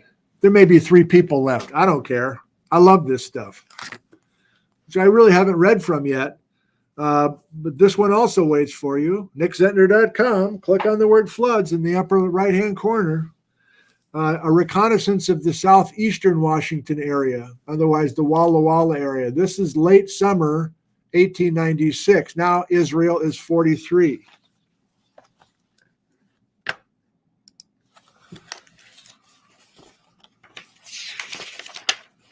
And there's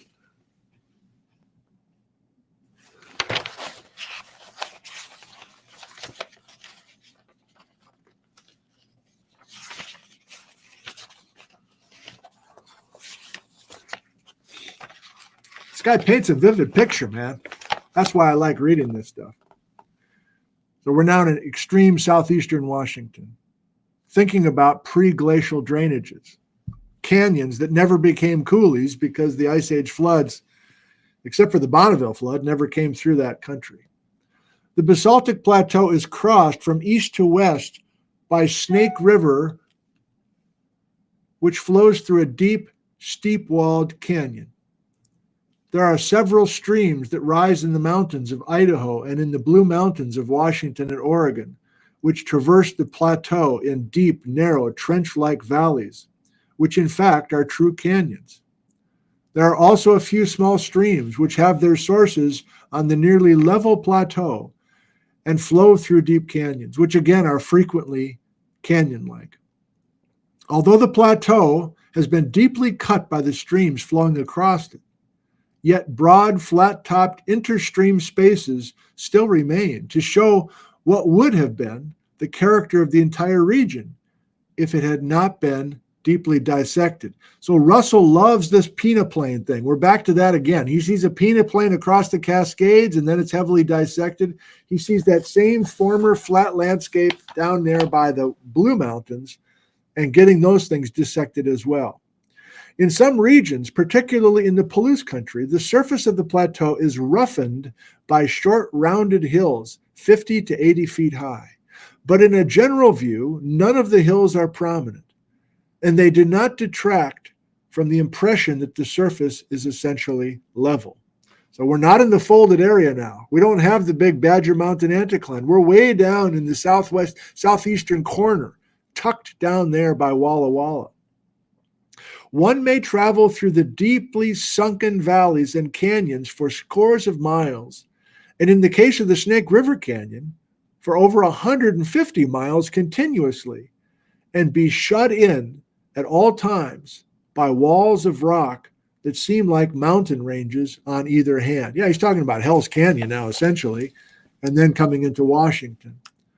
On the plateau's surface, solid rock is not in view unless it is in the walls of some neighboring canyon. The soil is fine and deep, and not a pebble is to be seen.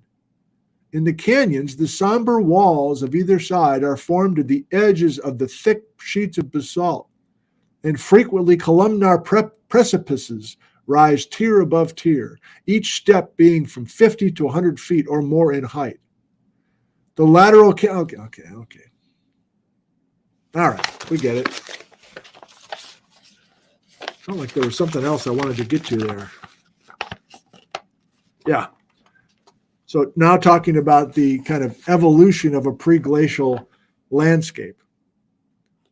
Throughout the entire region, from the Blue Mountains northward to the Spokane River, and westward from the mountains of Idaho for 100 miles or more, the general features of the land are the same. The topography is young. The streams have not advanced far in their task of cutting away the rocks, forming the plateau, and of reducing the land to sea level. This appointed task, although well begun, has been delayed, and over the central and western portions of the plateau has been entirely checked by a decrease in rainfall. It is a relief to leave this region of broad plateau surfaces and narrow trench-like valleys, not only of young but infantile drainage, and visit the extreme southeastern corner of Washington, where a similar work has been carried on more energetically. So he's basically talking about the fact that, at that time, and I think it's still relevant, they're looking at these dendritic patterns, fine, preglacial drainages, fine, uplift against it, fine. But Willis and Russell in particular are saying not all of these drainages are the same age.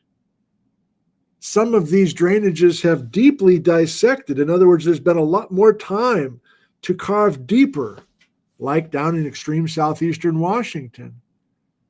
And he was relieved to get away from, I don't know, the Frenchman Hills or something where, yeah, there's a little bit of dendritic whatever, but there's not the deep dissection that he has seen in other places. And I'm not going to read it, but Russell then is up in the Cascades. Should I?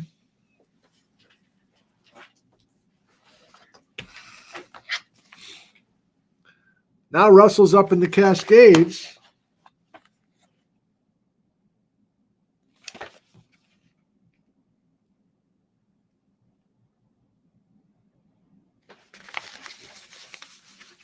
I'll read this one. Same idea that I was just riffing off of, that there's different. I think these guys are saying, look, yeah, you have a pre-glacial drainage network. That's fine. But you can look at gradients of the streams. You can look at height of the walls. You can look at where the peneplain used to be, and you can say this is an old pre-glacial network. This is a modest in age pre-glacial network, and this is a young pre-glacial network. And I don't know what to do with that information, but I think it's valuable. Here's Israel Russell in the late 1890s up in the Cascades. Is anybody still with us? Yeah, still more than 950. We've lost about 1,000 or about 100. I understand. These rivers, football's about to start. These rivers flowing through deep, low-grade but narrow valleys are examples of what geographers term consequent streams. Their courses were determined, in the main at least, by the surface slopes of the upraised Cascade peneplain. He keeps seeing this flat plateau going across the Cascades once upon a time. Their branches usually have steep gradients, and many of them are torrents from source to mouth. The larger branches, however, have deepened their channels at the same rate as the master streams and extended their low-grade trunks far into the interstream uplands. The completeness of the drainage system of the Cascades, the depth to which the streams have sunk their channels, the absence of remnants of the original plateau's surface in the higher portion of the range, are all features of mature stream development. The Cascade Plateau has, in fact, been about as deeply dissected as it is possible for streams to carry on that work. It is for this reason that the region now sculpted into a rugged mountain range is so difficult to traverse. He's talking about the Cascades. It's one of the best illustrations of a deeply dissected mountain mass that the United States affords and possesses some of the most magnificent scenery to be found in North America, exclusive of Alaska, because he had just been in Alaska.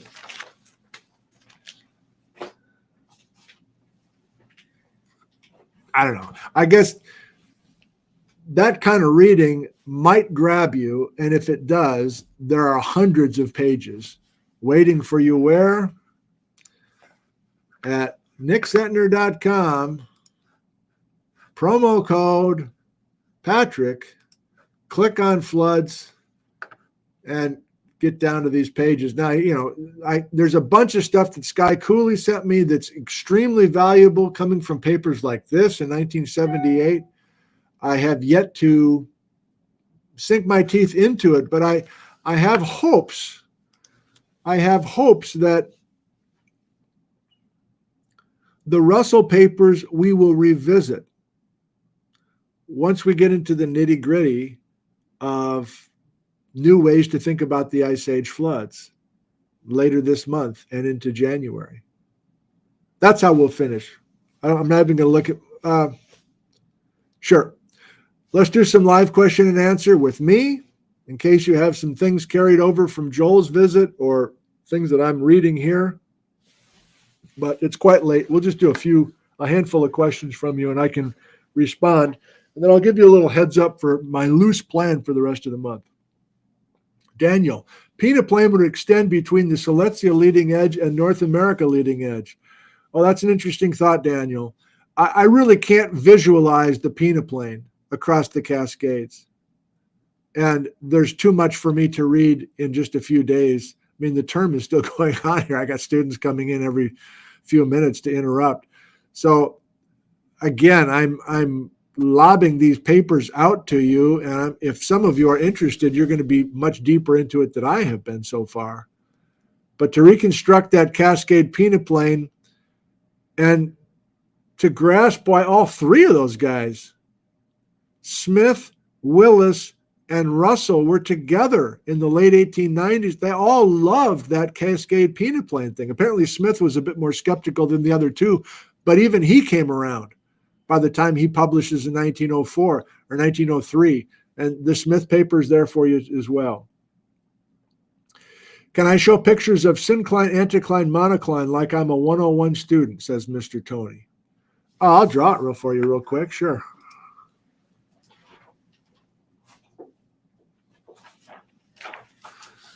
Coming at you, Mr. Tony. These are cross sections. So if you take some flat layers and then you squeeze them, Mr. Tony, and if the conditions are right, you're going to create this kind of environment.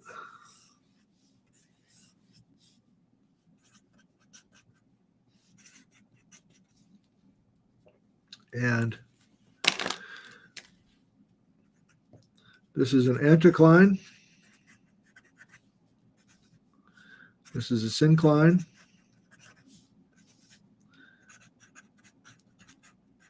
There's another anticline, and these are what we call a fold axis. So the only reason to have this ridge-valley ridge is because you took those originally flat layers and you put them in a vise and they warped. A monocline is just half of an anticline. I don't really value the word monocline very much, but I guess the Coulée monocline is kind of a half an anticline. So this basic structure of the Yakima fold belt will continue to come up, I think, because Brett's is talking about his Spokane flood looking for synclines. There's a little look ahead. Brett's is going to say, I have a synclinal valley, and that's where my Spokane floodwater is channeling. So this won't be the only time we're talking about folds. 3 more. Preglacial versus pre-basalt. Are clines a basalt feature or a preglacial?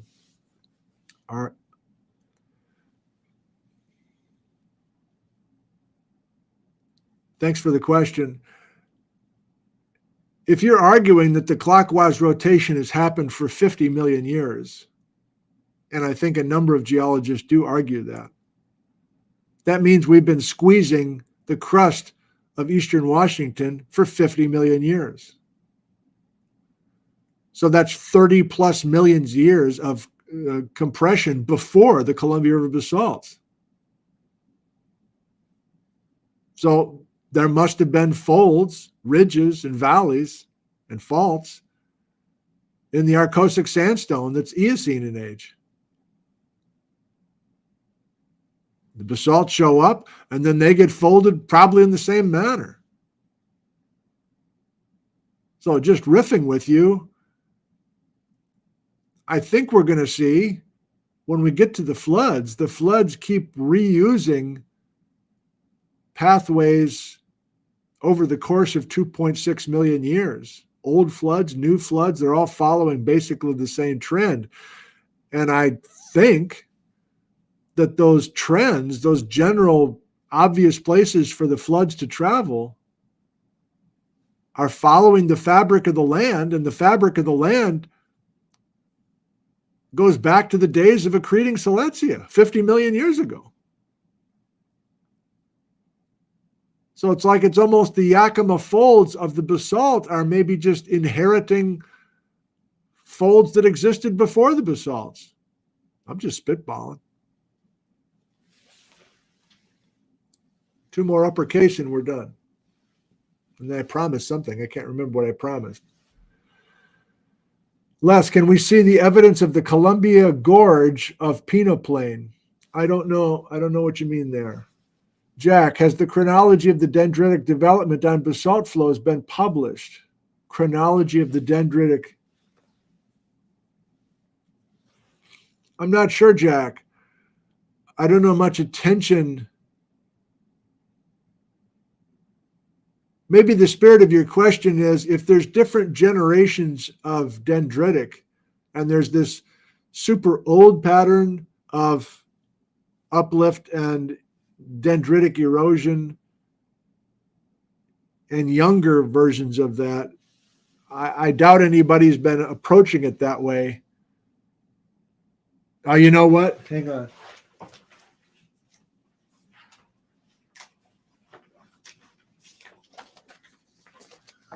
Let's get the yellow box for this one. So since we're formally getting introduced to Bailey Willis, he was out here for the first time. Do I have that written down? Yep. Emails coming in. So Bailey Willis, also from New York, went to Columbia University, like Joe Gombiner did, by the way. So Bailey Willis was out here in the early 1880s when he was in his 20s, and he was employed, I guess, by the Northern Pacific Railroad to look for points of tourism. So he's doing some basic geology in the Okanagan area. Bailey Willis we're talking about. It's almost like I should get little photos of these geologists, all these old white guys, and get them on like popsicle sticks or something so I can remind you who we're talking about. Willis and Russell, and it's all white guys. What can I say? It was an older time. You're looking at a white guy who's older. That's changing now, and that's a positive thing, but it's an old white guy parade at this point. So when Willis was around here, he did some early publishing. Then he went to the Appalachians for a solid decade. Then he came back and started collaborating with Russell and Smith. But this is the last thing we'll do. This is also a paper waiting for you, but he's titling this Bailey Willis in 1887 from fieldwork in the early 80s. He's publishing that are indicating that these changes in river courses are due to glaciation, but it's the first section that really appeals to me. And this plays right into your question, whoever it was, Jack, maybe. Drainage lines in Eastern Washington Territory are broadly characterized by an aspect of youth, but they are divisible according to age into pre-glacial and post-glacial channels. And then here's what I mean. I don't follow this writing very well. But he's talking about the Wenatchee River, the Matau River, the Okanagan River, the Sampoil. And these valleys are broader and more advanced in their development than the Canyon of the Columbia. That's what I tried to do with that sketch at the beginning of this episode, which crosses their direction at nearly right angles. If this be true, an older Columbia Valley lies beneath the Great Plain, and the converging lines of its watershed should be elsewhere apparent outside of the area of flow. So he's got a map. God bless him. And it takes you a while to get oriented here, but here's Lake Chelan. Here's the Wenatchee River. Here, of course, this black line, of course, is the modern Columbia River. And his arrows don't make sense to me. And this shaded area is where he was exploring on foot and horseback in the early 1880s. But he's saying, look, these rivers are all coming in at a certain angle. And he says, I think I see the old Columbia beneath Moses Lake.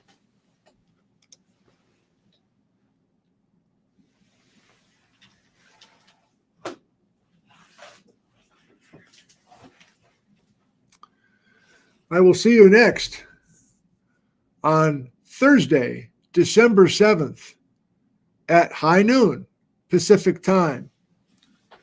What will we be doing? Puget Lowland.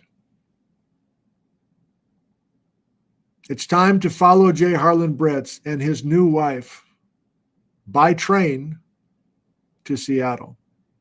And yes, you're still with me. More than 900 this late. Can I ask for more help? Folks just keep coming through. It's your fault. You keep coming through with really good stuff. So I'm just going to keep asking. And if you're like, I'm not doing research for you, that's fine. But some of you have skills that are far better than mine with finding stuff like this. Can I ask you, please?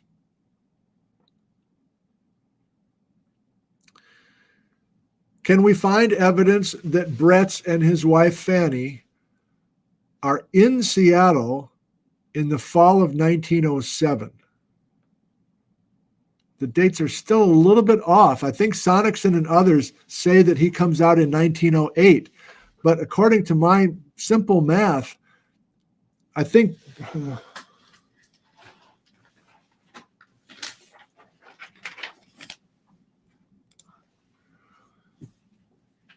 I would love to nail this down.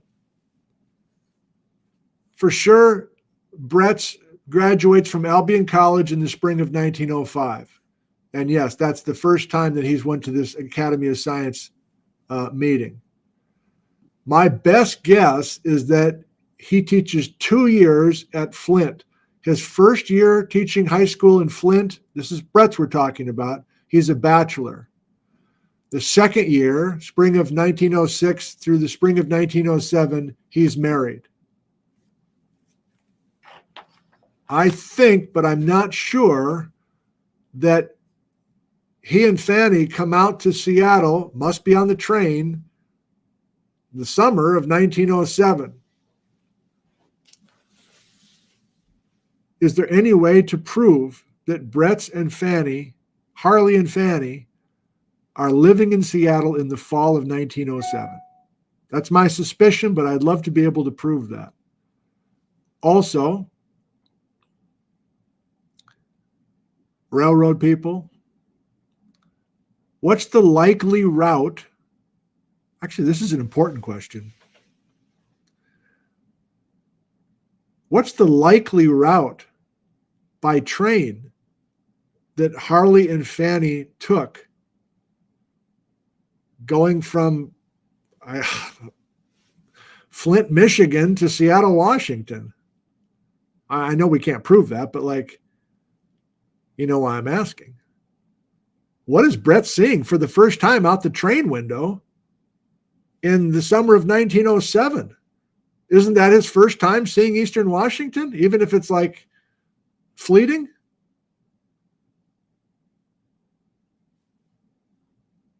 Remember, the classic Brett story says he gets off the train in Spokane August 1st, 1922, and sees Eastern Washington for the first time. Well, that's for sure not right.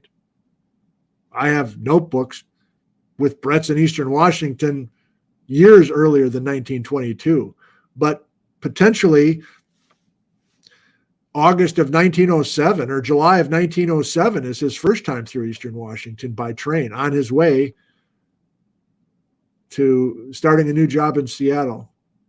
It'd be fun to be able to nail some of that down. Finally, can we confirm, please, the name and location of the Seattle high school where Brett's is first employed? I think I have some of this, but I'm sorry, I don't have it in my head right now. I think Brett's is teaching high school in Seattle at least 3 years, and it's different high schools almost every year. I want to know the first high school, the name of the high school, and the location of the high school. It probably doesn't exist anymore. Okay. So we're finally to Puget Lowland. We're finally to Brett's in Washington. And at least the next 2 shows will be devoted to J. Harlan Brett's in the Puget Lowland of Western Washington.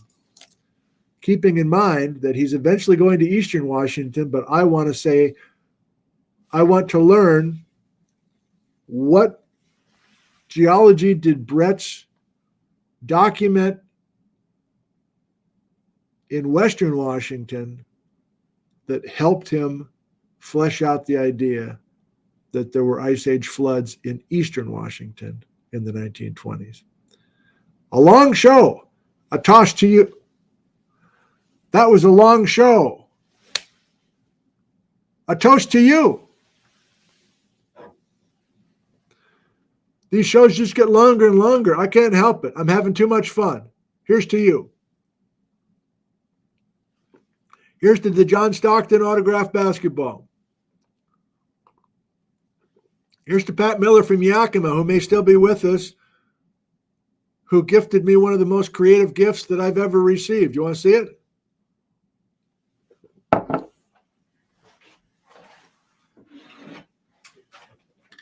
I already showed it to some of you in the first show. You hear that? Emails are coming in. People have already got Brett's in Seattle in 1907. Pat Miller and Yakima, thank you.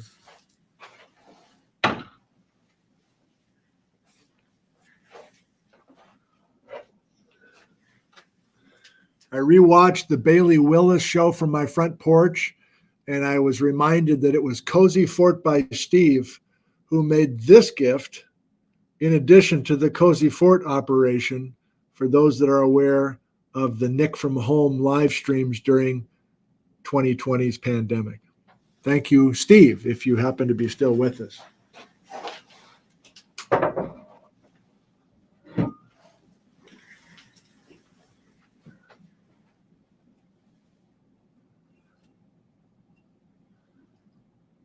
This rock hammer was in a crack in columnar basalt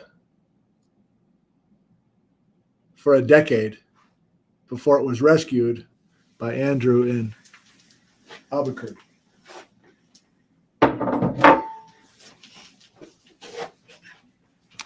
Thanks, everybody. Enjoy the next few days. I look forward to seeing you on Thursday, December 7th at noon Pacific. Thank you. I love you. And goodbye from Ellensburg, Washington, USA. I love you.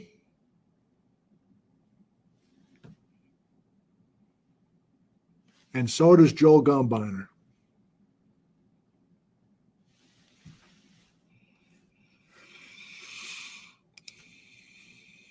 Let me check the email real quick.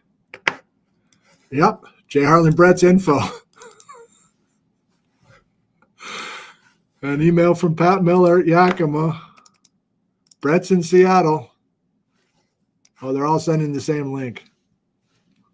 Okay. Thank you. Goodbye. See you next time.